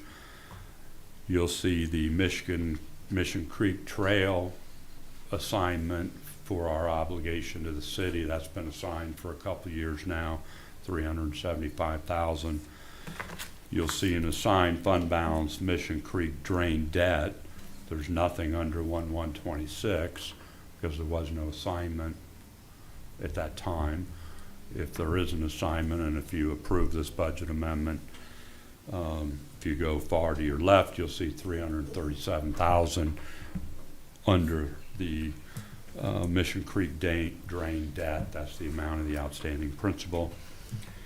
And then back to the 1126 column, you'll see a row titled Assigned Fund Balance dash FY26 Use of Fund Balance. And that was the amount of the fund balance when the budget was approved for the general fund that was used to balance the budget. Nothing wrong with that. That's the way sometimes we add to fund balance during budget deliberations. Sometimes we use fund balance. And if you think about it, if we're going to use fund balance in fiscal year 26 in this case, then that is effectively an assignment, okay? And that's why that terminology is used on this sheet now. Again, it's more precise. It's a little different terminology, but we have in effect assigned a portion of the fund balance for use in 2026 by the fact that we adopted the 2026 budget. And if you look back at those documents, you'd see how all that works and that the math works. This is presenting to you what the amended budget would look like, not just the budget amendment. Okay? It would be the amended budget. So if you look at the revenue column, $2,914,000 of revenue. That is a different total amount of revenue than when the budget was originally adopted by $76,000. that was mentioned earlier. As you move over to the expenditure column, you'll see numbers for each of the departments. That becomes the amended budget for each of those departments.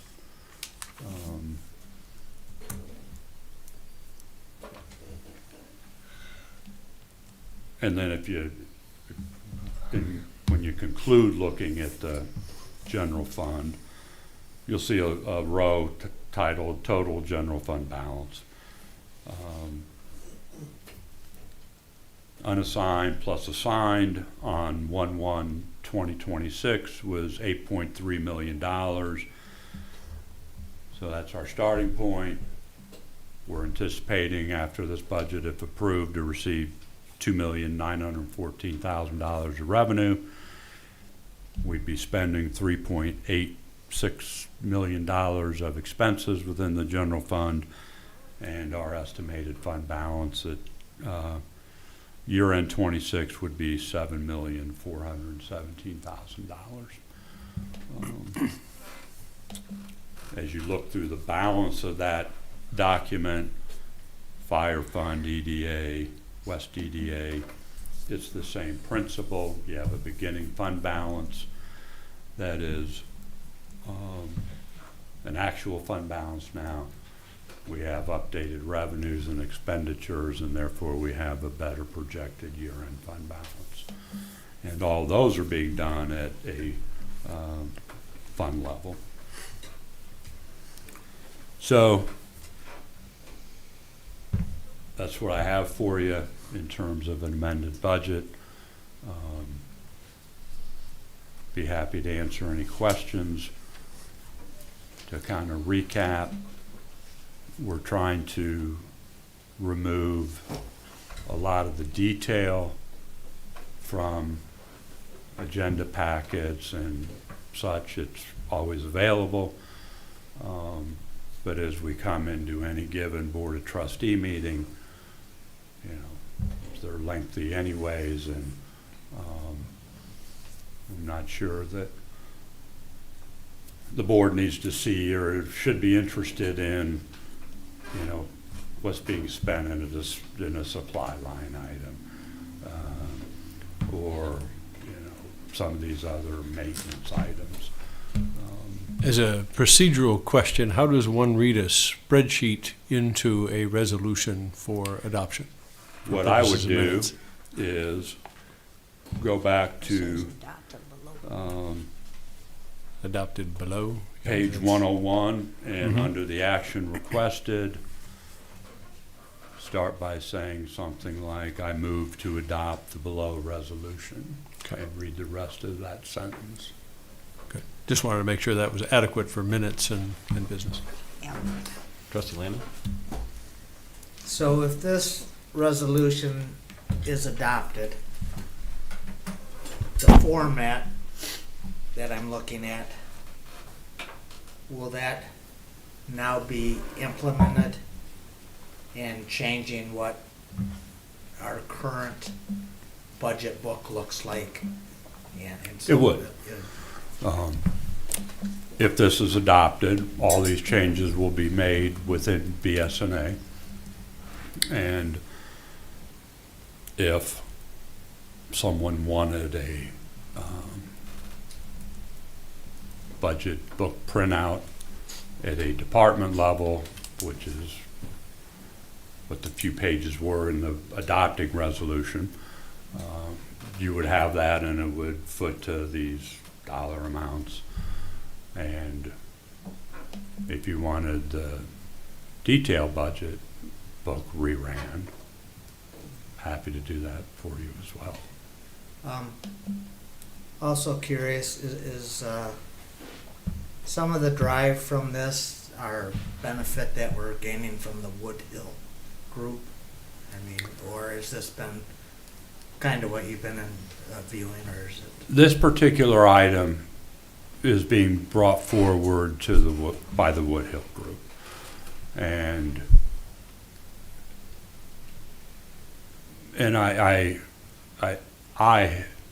had to meet for about 4 hours on this topic, primarily from a format perspective.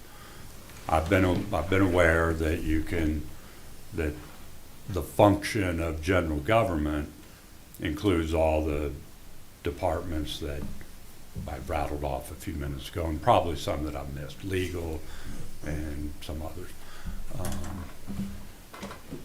I was aware that some organizations adopted budgets at a line item level, which I would never recommend any governing body.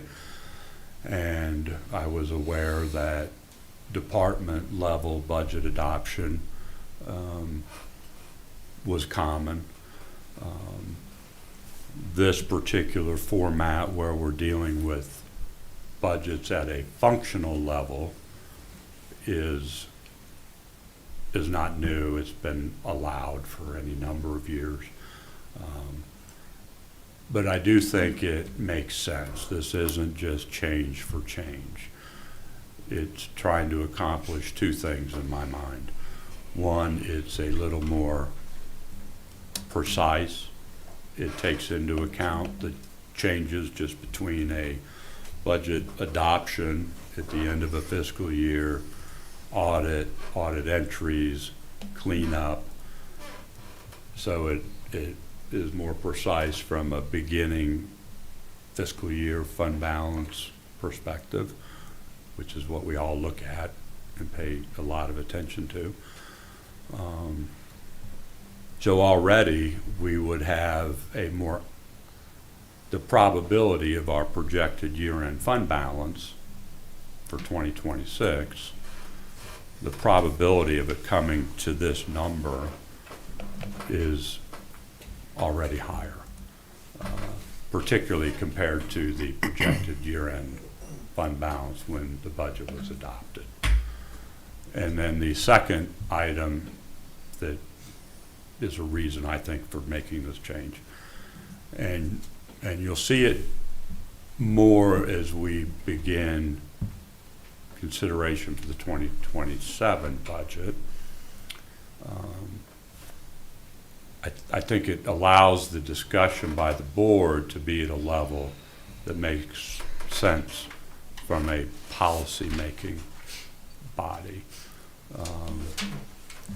which if you look at policy governance, it's all about keeping your attention looking forward and at a high level, not getting into the detail, not getting into the minutia. I know that some of you may think you're losing something.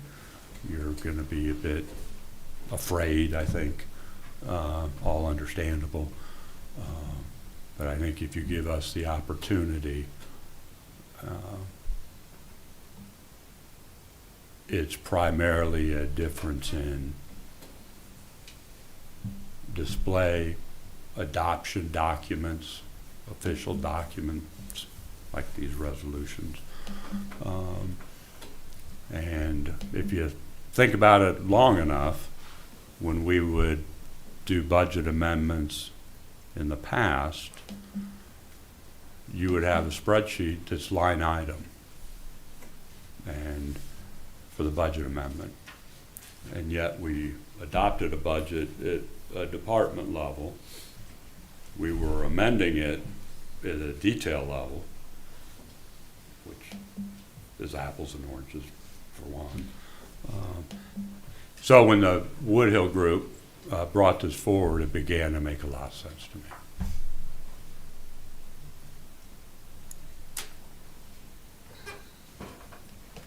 Well, if I may, I'd make a motion to adopt this resolution for the fiscal year 2026 budget amendment number 2 for the general fund, fire fund, East DDA fund, West DDA fund, travel 2% fund, sewer fund, and water fund. It should be. And I will note, and you can end your motion there. Okay. I will note, it was referenced a moment ago, that the EDA took action on the East and West DDA funds last night, approved the budget amendments, and recommended that the Board of Trustees approve as well. Support. Motion by Lannon, support by Cody.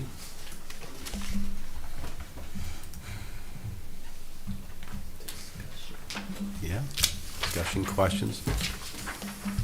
I know I have a question, I'm looking for the right way to put this.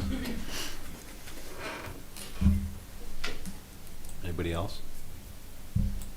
You're not gonna buy me time to figure out how to ask this?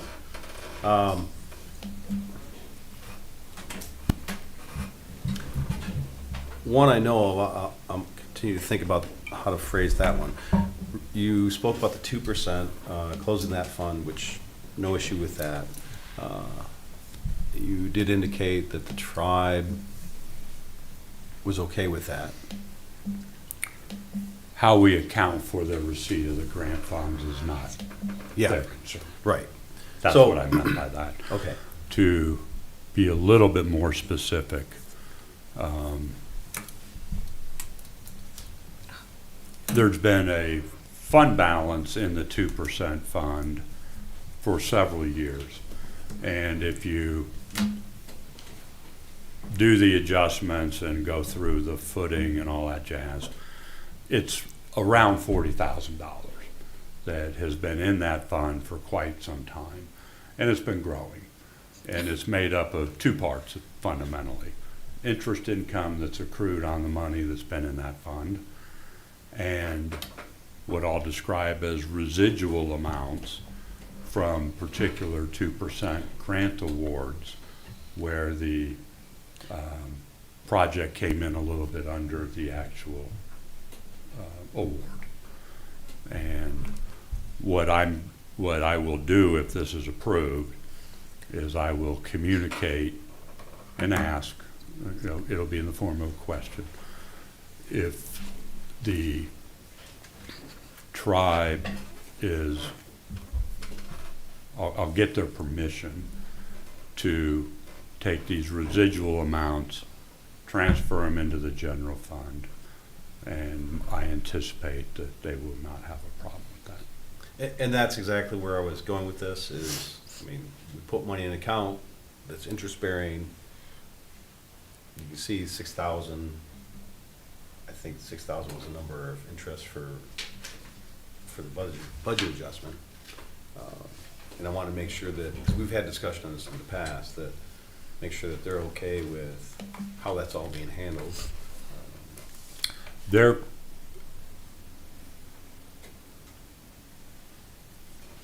concern, and I think that's an overstatement, but where they come into play is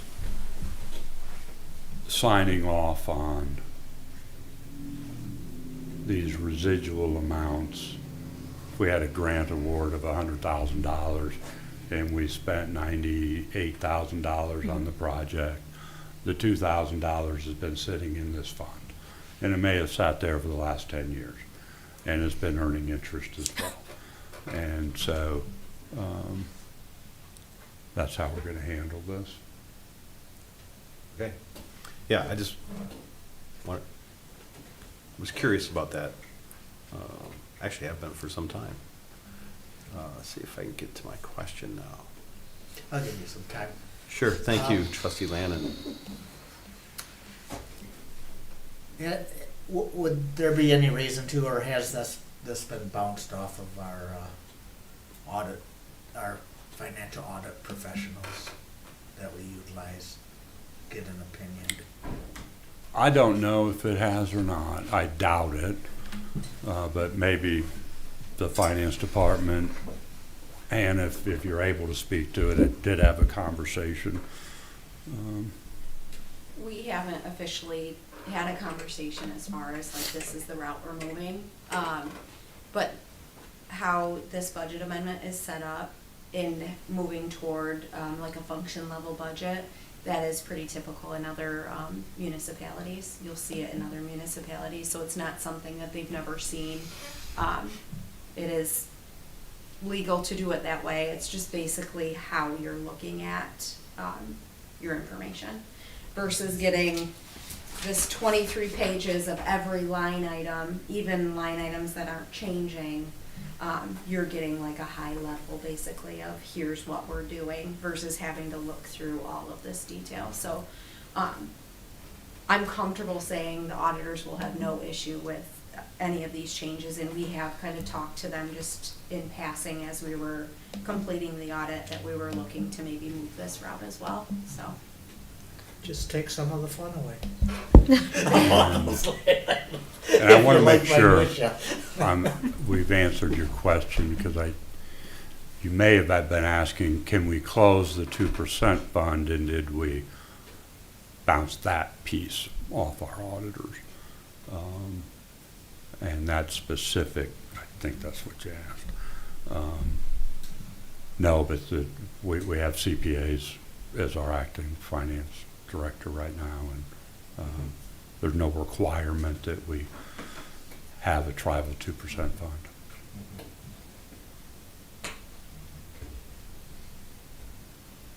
As those funds came in, the award, we would just receipt them into the water fund if it was for a water main project, or the sewer fund if it was in the sewer fund. Doesn't sound like we're inventing a wheel here, we're just No.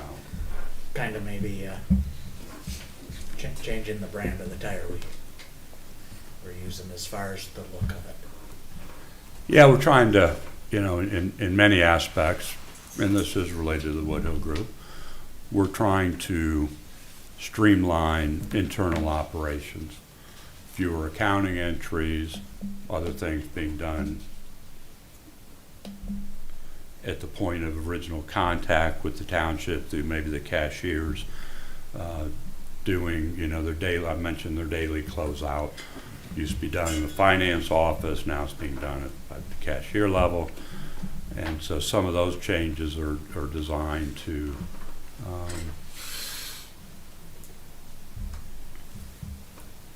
place accountability, I think, in a more appropriate place.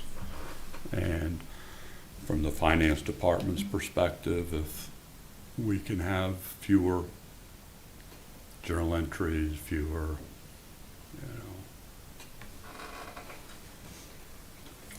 From my perspective, if why it not? sits right with you folks who understand this and do it daily, you're working within the parameters that the board sets for you to work in, and sounds like you believe that there will be efficiencies and improvements. It is a work in progress, so I wanted to spend a little bit of time on it tonight. Roll call. Anything else from others? Did you figure out your question? I did not. You want to ask it just the way it is in your mind? No. Okay.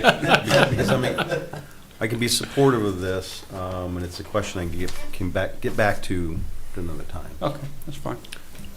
So I don't think it's going to change my outcome on this. Okay. No objections to a call here? Would you do roll call of the board, please? Supervisor Munke, Yes. Trustee Lannan, Yes. Trustee Lay, Yes. Trustee Over, Yes. Trustee Thering, Yes. and Clerk Cody, yes, all yeses. Motion passes unanimously. That brings us to Policy Governance 2.5, Financial Conditions and Activities. This is much more on the organization side. So, Mr. Stuhldreher, would you like to introduce this? And just to note, Trustee Oliver needs to leave here momentarily. So if he gets up and leaves, don't be offended. I'll be horribly offended. Otherwise, Please there don't will be. be a 12-year-old sitting in a middle school parking lot by himself. So Oh, I'm that's going to so go take sad. care of that. That would not be a good look. Well, I'll just, if it's okay, I'll continue. Yes. Thank you. This is the quarterly review of Governance Policy 2.5, Financial Condition and Activities. This is a quarterly review due in April of each year. At the highest level, the wording is with respect to actual ongoing financial conditions and activities.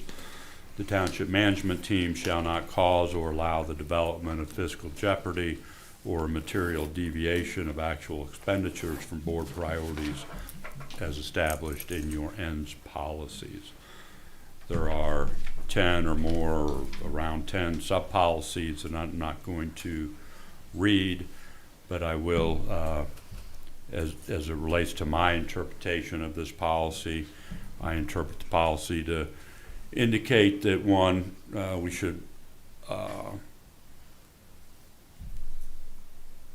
have no expenditures that are outside of the adopted budget unless it's an emergency purchase of some sort as outlined in policy 2.5.6, that the manager shall not make purchases greater than $20,000. Those are to be brought to the board. Purchases over $10,000, and this is policy language as well, the Board of Trustees should be informed of those. Interpretation also states that all tax payments to other governmental units are paid according to state statute, that we make our payroll bi-weekly as called for in our various policies and agreements, and that our vendors are being paid timely and that we're accounting for those payments accurately. I think this is a reasonable interpretation, in that the budget's approved by the board. It's left to the management team to operate within the guidelines that you've established by your policies, and also that we're to follow state and federal statute. The board is to function as a policy-making body. We're to function as the implementer, if you will, of that policy. I do have a revenue and expenditure report, and this gets to we're kind of moving slowly into this new way of looking and thinking of things, because what you have in front of you for all these funds is line item detail. So you can expect some of this to begin to change as we move and maybe be aggregated more at a functional level. But I can state that no new debt was acquired in 2026. I can argue and demonstrate that all these expenditures are being made in furtherance of your ends policies, that no long-term general fund reserves that are not budgeted for are being used. All the payroll taxes to the various agencies were paid on time. There were 2 purchases made in the quarter of greater than $10,000, but less than $20,000 were made during the quarter. One was related to the plant, the wastewater treatment plant solids building. I reported that out to you in an email on March 18th, and similarly the purchase of a lawnmower, a little under $13,000, that I reported out to you on March 25th. So be happy to answer any questions you may have, and from my perspective, we're in compliance with policy 2.5. Thank you. Comments, thoughts? Any feeling that we're not in compliance? No. I had a couple items. This one I think I caught last year, and it bothered me, and it still bothers me. This is in the policy itself. Look at my notes. 2.5.6. And this we made a change to in recent years, which is talks about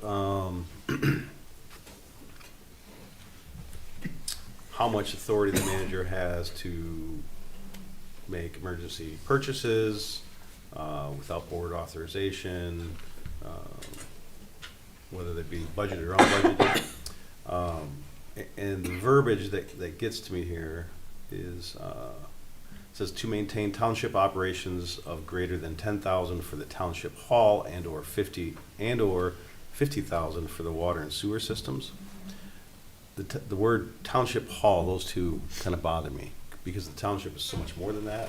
And I understand we're trying to separate here the enterprise functionality, the water and sewer, from the rest of township government, but it's much more than the hall. We have parks, we have other assets that there could be expenditures for, and I'd like to see a different word there that is more, because as I read the policy, we're only giving the authority for things that have to do with the township hall. And not Jamison Hall or Right. McDonald Park or. But those wouldn't necessarily need something that would have to be done on an emergency basis. Could be. Yeah, it could- What Could could be. what would be an example then of Jameson Hall? I don't know, a water leak where we've got to call in, I don't know, a pipe freezes in Jamison Hall and floods the place, and we've got to hire someone now. The You tree asked- over there falls down. Yeah, I was gonna say on tree the falls. township hall and we Well, I got mean, There's- but- I don't want to say You lots of just shut things. the water. What I'm saying from an emergency standpoint, for a hall, you could secure the building. You wouldn't necessarily need to spend the money that instant without. Whereas maybe the township hall or an operational building I would think would be a little bit different. Trustee Landon. If you're just looking for terminology change, I am, because it says township hall to me, you that could says say building. like something along the lines of non-enterprise Assets. Yeah. assets, maybe. operations. What about operations? Township buildings? operations. I was going to suggest I operations. mean, the 50,000 we're talking about are enterprise systems. Because, Yes, So then we could be well, it talking specifically about- states water and sewer in that case, but yes. So we could have non-enterprise and enterprise. Or operations. Either way. I don't Are the care. values of interest I'm to fine you? with all of it. It's fine. Yeah, it makes sense why we did what we did here. I just didn't like the word township hall because I thought it was too restrictive.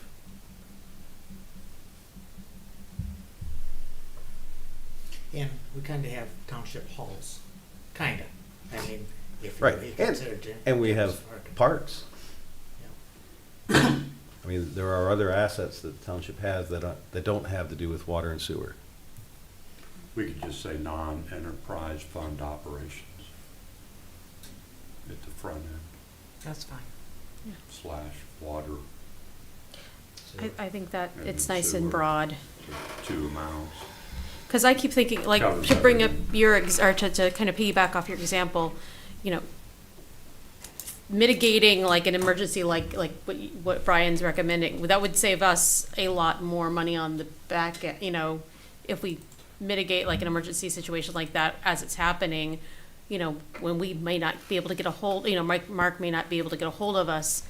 I think about like the soup kitchen when the water mains broke, and how much damage was done and how, if that happened to Jamison Hall, like the repair of Jamison Hall and the loss of revenue off of that would balance out versus, any expenditure Mark may make up to $10,000. I'm just looking at the word emergency. Yeah, I mean, if a pipe broke at Jameson Hall, you would secure the water leak. That's a no-brainer. You're gonna do Yeah. that whether, I mean, yeah, the manager's gonna do that whether we say yay or nay, yeah. and you should. As far as to spend $10,000 on a Sunday afternoon or wait till Monday, it's okay. I'm just saying that building as compared to this building and some Yeah. of our other operational buildings that we absolutely have to have 100%, ready to go all the time. We don't necessarily need the Jameson Hall ready to go 100% all the time. No, but I think Trustee Lay's argument is there may be a situation where it requires swift action, Sure, and it's more than $10,000. sure. But it isn't detrimental to the operations of the township. So here's another question. When it says water and sewer systems, does that include the buildings that encompass our water and sewer systems? It would include the Wastewater the treatment system, which plant. is Yeah. comprised Okay. of treatment, collection on the sewer side, on the Okay. water side, call it distribution, I didn't know what umbrella that, Transmission, I'm Yeah. assuming. transmission. You know, where, and a non-enterprise fund operation, I think would cover it, but I do, to your point, I do wonder what, you know, because you never know what's what's the going to worst happen. that can happen that, you know, you can't live with for a day or two, you know. But what does come to mind are things like, let's say it's a flood Mhm. and Jameson Hall gets taken out, you know, and if it's a flood, it's community-wide. And so everybody and their brother tomorrow morning is gonna be running to get plumbers and contractors and, you know, if I got some level of authorization, maybe I'm doing it that night and beating everybody to the punch. Well, to Something secure like the that. building for one, I mean, you're gonna do that, and we would, You know, I would, whatever you wanna put down, I would accept, and I do agree that to change the word Township Hall to include the other buildings, I absolutely. I mean, this is a guide, it's not even an exact law, so, I mean, it's No, but- fine. But I want our manager to know that there are restrictions on not just Township Hall, but there are restrictions on the township operations, right? That this $10,000 limit for emergency and 50 for enterprise applies to more than just Township Hall. Yeah. The intent, I think, when we put this in was operations. We didn't use that word. I think that's what we all thought. and that's how I've interpreted it. Yeah. Yes, and so I just thought clearing it up. This bothered me last time I read Words it, a matter. year ago. You can make a change. I What would you think, propose? I think the operations I'm comfortable with, Okay. township operations. I agree. Bring it back. I'm sorry? You can change it, bring it back, then we can approve it, Okay, fair enough. the next thing. No objections to that, though, from others, or better suggestions? No objections. Do you need this Change. brought back, or you want me to just Just change it. just agree to non-enterprise Midway. fund We all operations? agree. Yeah, that'd be Yeah. fine. That's fine. So I'm hearing no objection. That works for me. yeah, That I works think for me. it's clear. If you guys agree. We'll make that change, and then as we do with all these changes, you'll get a new copy of the document. Okay, so that's what I had on there, so thanks for entertaining me. Which brings us to item G, Policy Governance 2.6, Asset Protection. And we can It goes go hand to in hand. page 131 in your agenda packet. This is an annual review of Policy 2.6, Asset Protection. April is the month that is to be reviewed. At its highest level, the township management shall not allow corporate assets to be unprotected, inadequately maintained, or unnecessarily risked. There are up to 11 sub-pieces of this policy. I interpret the policy in total to indicate that the Board of Trustees wants to assure that the township has one, adequate theft, casualty, liability insurance, that we are conducting timely and appropriate maintenance on our assets and equipment, that we're not knowingly in trying to prevent and reduce the unknown in terms of exposure to claims of liability or operating without proper risk management to ensure continuous operations. That from an accounting point of view, we're adhering to the auditor's recommendations and generally accepted accounting standards, that we're using competition when we are going about the purchasing process, and that we're not unnecessarily endangering our image. So that's how I interpret it. I think that's a fairly straightforward interpretation. The policy is fairly clear. In terms of data, we are insured under the Michigan Township Association PAR plan. That's an annual renewal. Every couple of years we do site visits. We have listings of equipment that are over a certain dollar amount that are specified in the policy. The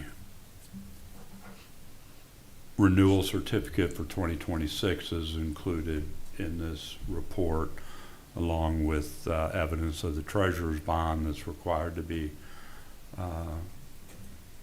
held for tax collection purposes, as well as the general public official bond, which is part of our entire package.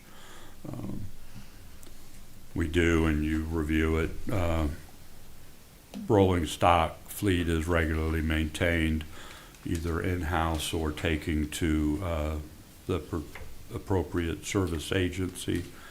We do a lot of training, and which is a risk mitigation strategy. We do a lot of training across the organization, whether it's required by MIOSHA. We have specific training as it relates to trenching and enclosed area activities. We conduct first aid and CPR training every 2 years. All staff participates in training for best practices, whether it's the finance department or the community or an economic development operation. And it doesn't have to be just township related ideas or operations. We apply the same principles to EDA as well. We've closed out our security camera purchase or project. Last year in 2025, we've done other parts of the organization the year prior. We do IT security awareness training throughout the year. I just completed mine earlier this week. As you heard from our auditors, as it relates to 25 fiscal year audit, same opinion was received as for the fiscal year 2024 audit, where you had that presentation made earlier in 2025. So again, I would suggest that the management team is in compliance with this policy, and be happy to answer any questions you have.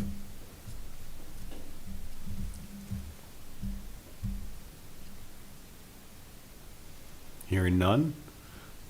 Any reason to think we're not in compliance? No. No. Is there anything regarding the policy that, as always, review the policy?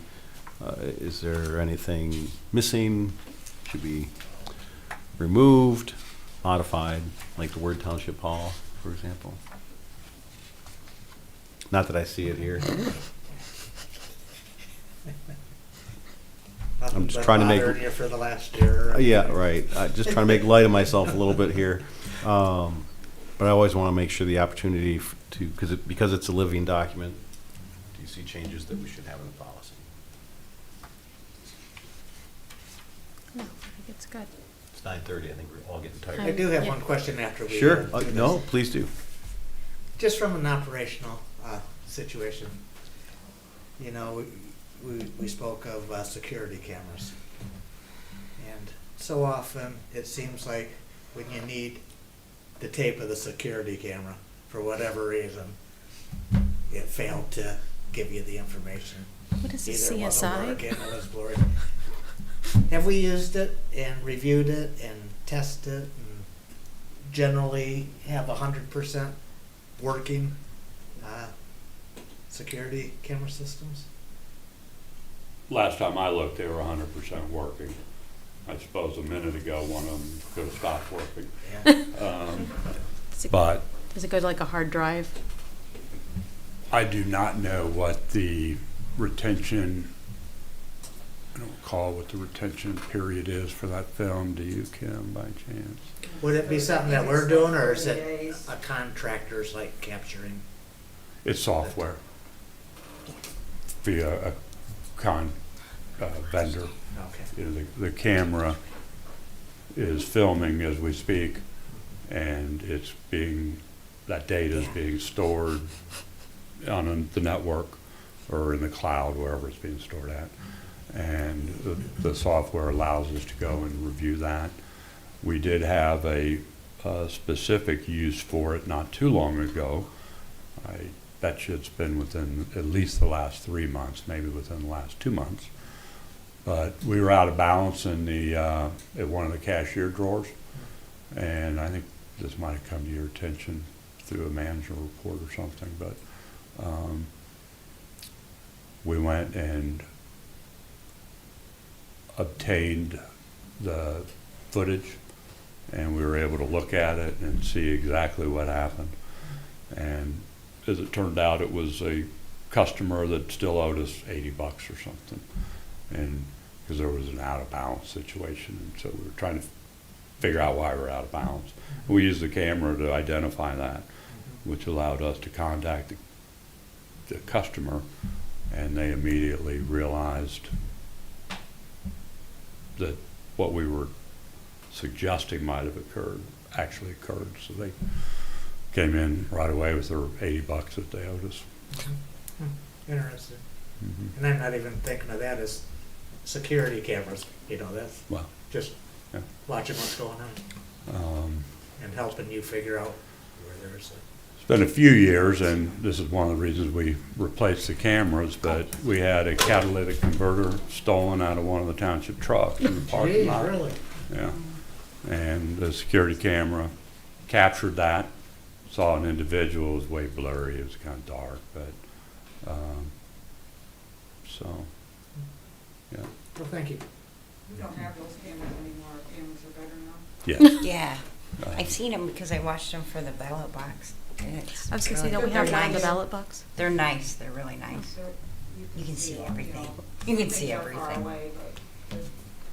It's very detailed. Does the township get motion alerts, like on the grounds? We don't have those. The only ones we have are on, like the water tower doors. We have alarms on those. They're not really, we get an alarm through our SCADA. Really don't have like motion sensor or anything like that. That would pick up a lot of deer. But, Here? Oh. we'll look into that, how long that data's stored. I mean, I knew, but. I know, but I can't remember. I'm I sorry. think it's 30 days. Yeah, I something think like so. that. It's not forever. Right. All right, well, no suggested changes to this policy. No. No. Moving on then. Item H, Policy Governance 3.4, Agenda Planning. Let me get to this. 40. Thank you. I like the laptop, it's just not as fast as paper when you want to flip to something. Yeah.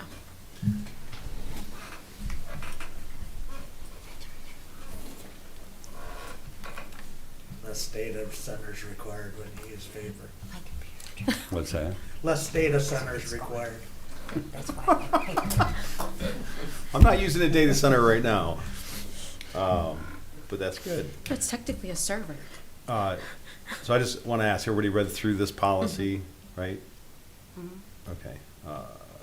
Any feelings on this board as far as compliance, non-compliance? I think we're very, very compliant. These are beautiful agendas we get.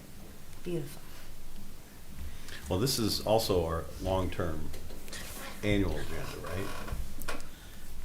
So this would, this has always thrown me a little bit about agenda planning, but it's more of the Broader. year-long planning, what we're requiring month to month to be monitored and things, as opposed to actually, we're putting each item on the agenda. So that sunk in a little bit better again today as I read through that. It partly is, the way I view it, too, is some of it is focused on the budget process and how we collect information so that we can have deliberations to help create a budget that meets our ends and, right? I like the governance education cycle. Yeah, so that was where I felt we might be failing a little bit. It feels like it takes us longer to get through it than June to June. I just didn't think we used look at much 341. outside of staff and some 342 and ownership. 341. When was the last time we had a futurist in here? Or a demographer? Yeah. Advocacy groups. I mean, we listed those, so they're in our policy. But I think we could probably do better reaching out. What? What do you mean? It says, the cycle will start in June with the board's deployment of its agenda for the next year. So governance, education, and education related to ends determination. Example, presentation by futurists, demographers, advocacy groups, staff, etc., will be arranged in the third quarter to be held during the balance of the year. So from the third quarter on, helping us. We've gotten quite a few presentations this year. We got the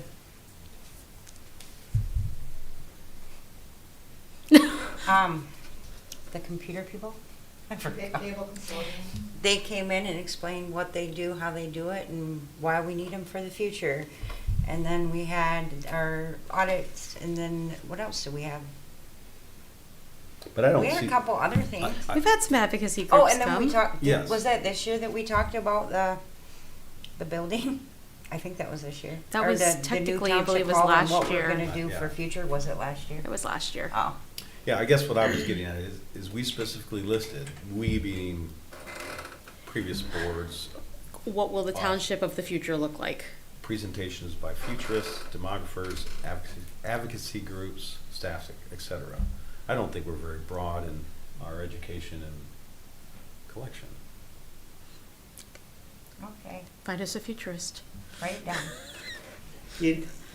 We probably don't bring them in, but going to meetings, you know, Right. I've gone to a number of the recycling, the vision of recycling in the future and what's going on in our county. So for me, it's more seeking that out. Yes, we have probably not. And it's always available to us too. It is. I just Yeah. found it interesting that it's in this policy, and I don't think we're I think when we spoke intentional about, about it. I would, to be honest, I would like to hear from somebody who does demographics. I would like to know what what they're projecting we will grow to or shrink to in the next decade. Like, that would really be interesting for capital planning and whatnot. Right? um, Thank you. Thank you. Thank you. So yeah, this is the first time I came, so I have no idea, but what should I do? Yeah. Thank you for- Well, Oh, if you're from the League of Women's Oh. Voters? Appreciate you coming. I love the League of Women's Voters. Were Thank you for gonna everything you do. speak? What? Were you gonna speak for a minute at the end, Oh, no, or just stopping in? I just listening. Thank you for stopping. Oh, yeah, thank Yeah. you, oh, yeah, thank you. Sorry. I think we've talked about this before. It seemed like Mark pulled a rabbit out for me when we were discussing it, and he came up with some ideas. Mark did mention at one point, I don't know if it was here at the board or individual meeting, the idea of bringing a futurist in. I wouldn't mind hearing more about data centers, and I know there's some other opportunities that we have, but they scare the heck out of me. Yeah. In any event, I think I we're don't doing think we good. are broadly out of compliance. No. I just noted that I wanted to note that this was written in our policy, and I think we are not as intentional as maybe we could be on some of this. I agree with that. So anything else in the policy that you feel you'd be better at, need to be modified in any way? Because if I not, said we're doing a good job, so that's my opinion, so. well, I think so too, but I wanted to point this particular item out. And I agree with you for sure. So, moving on then, that finishes or concludes our new business. That takes us to extended public comment, which is restricted to 5 minutes regarding any issue, virtually any issue. And if you choose to address the public, please state your name and address for the record. With that, we will open up extended public comment at 9:40 p.m. Let the record show that a majority of the public just left. Half the the public public is still- left. Other half is saying they don't want to speak. I have one person online, no hands. No hands. We'll give them just a minute. If you would like to address the public remotely, please raise your hand electronically. I think Mr. Nanny's kind of our future. Seeing nobody jumping up either digitally nor in person, we'll close extended public comment at 9:40 p.m. That takes us to manager's comments. Mr. Stuhldreher. Thank you, and I'll be quick, I hope. I have one item, and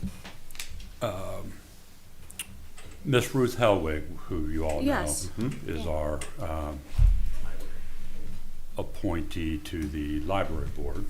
She stopped in today to inquire about whether or not Union Township would be willing or interested in participating in the local, what I am calling, and I'm sure this is not the appropriate term, but the local red dress, quote unquote, Okay. art installation project that you may have begun to seeing around town. And it's a project that raises awareness for the missing and murdered indigenous people movement. Yeah. And what you see is various organizations, businesses maybe hanging a red dress in their establishment. There's one of those that goes on here in this region, this area. The primary sponsors of it include, of course, the tribe, the Zonta organization, which Ms. Helwig is involved in as well. She's involved in a million things around town. The RISE Advocacy Coalition, McLaren Hospital is a big proponent of it. So she asked me if we'd be willing to hang a red dress in this building. And I suggested and indicated that we would not. As a local government, I thought it was maybe being more out of our specific wheelhouse. But I did also tell her that I would bounce it off the Board of Trustees. We had a meeting tonight.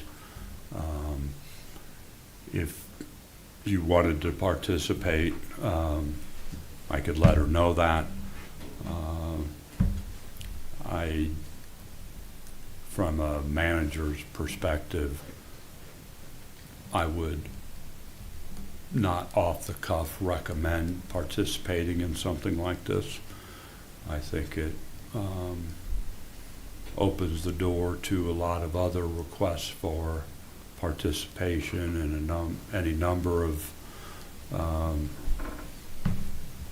items that groups, kind of gets into the identity politics thing a little bit. But, because it's tribal centric and we have such a tribal presence in this area,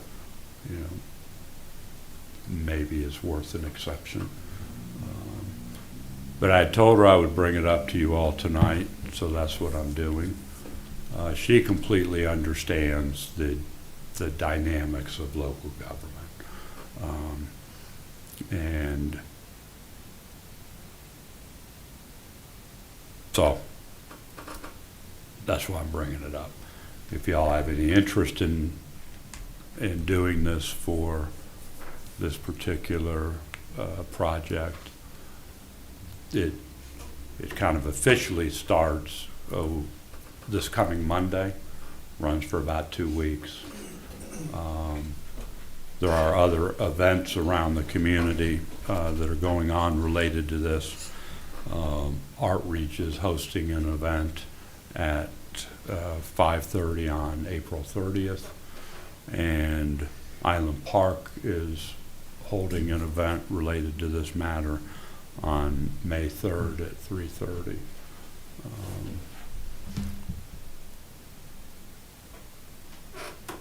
And to put it in, well, I'll just stop there for now.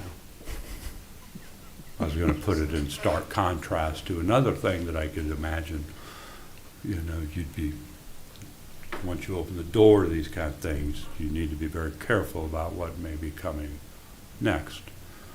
And so. So if we wanted to try and stay away from promoting, you know, something one way and starting that, down that path and many people coming on the door, I could certainly see encouraging and suggesting maybe through our banner program on our polls, you know,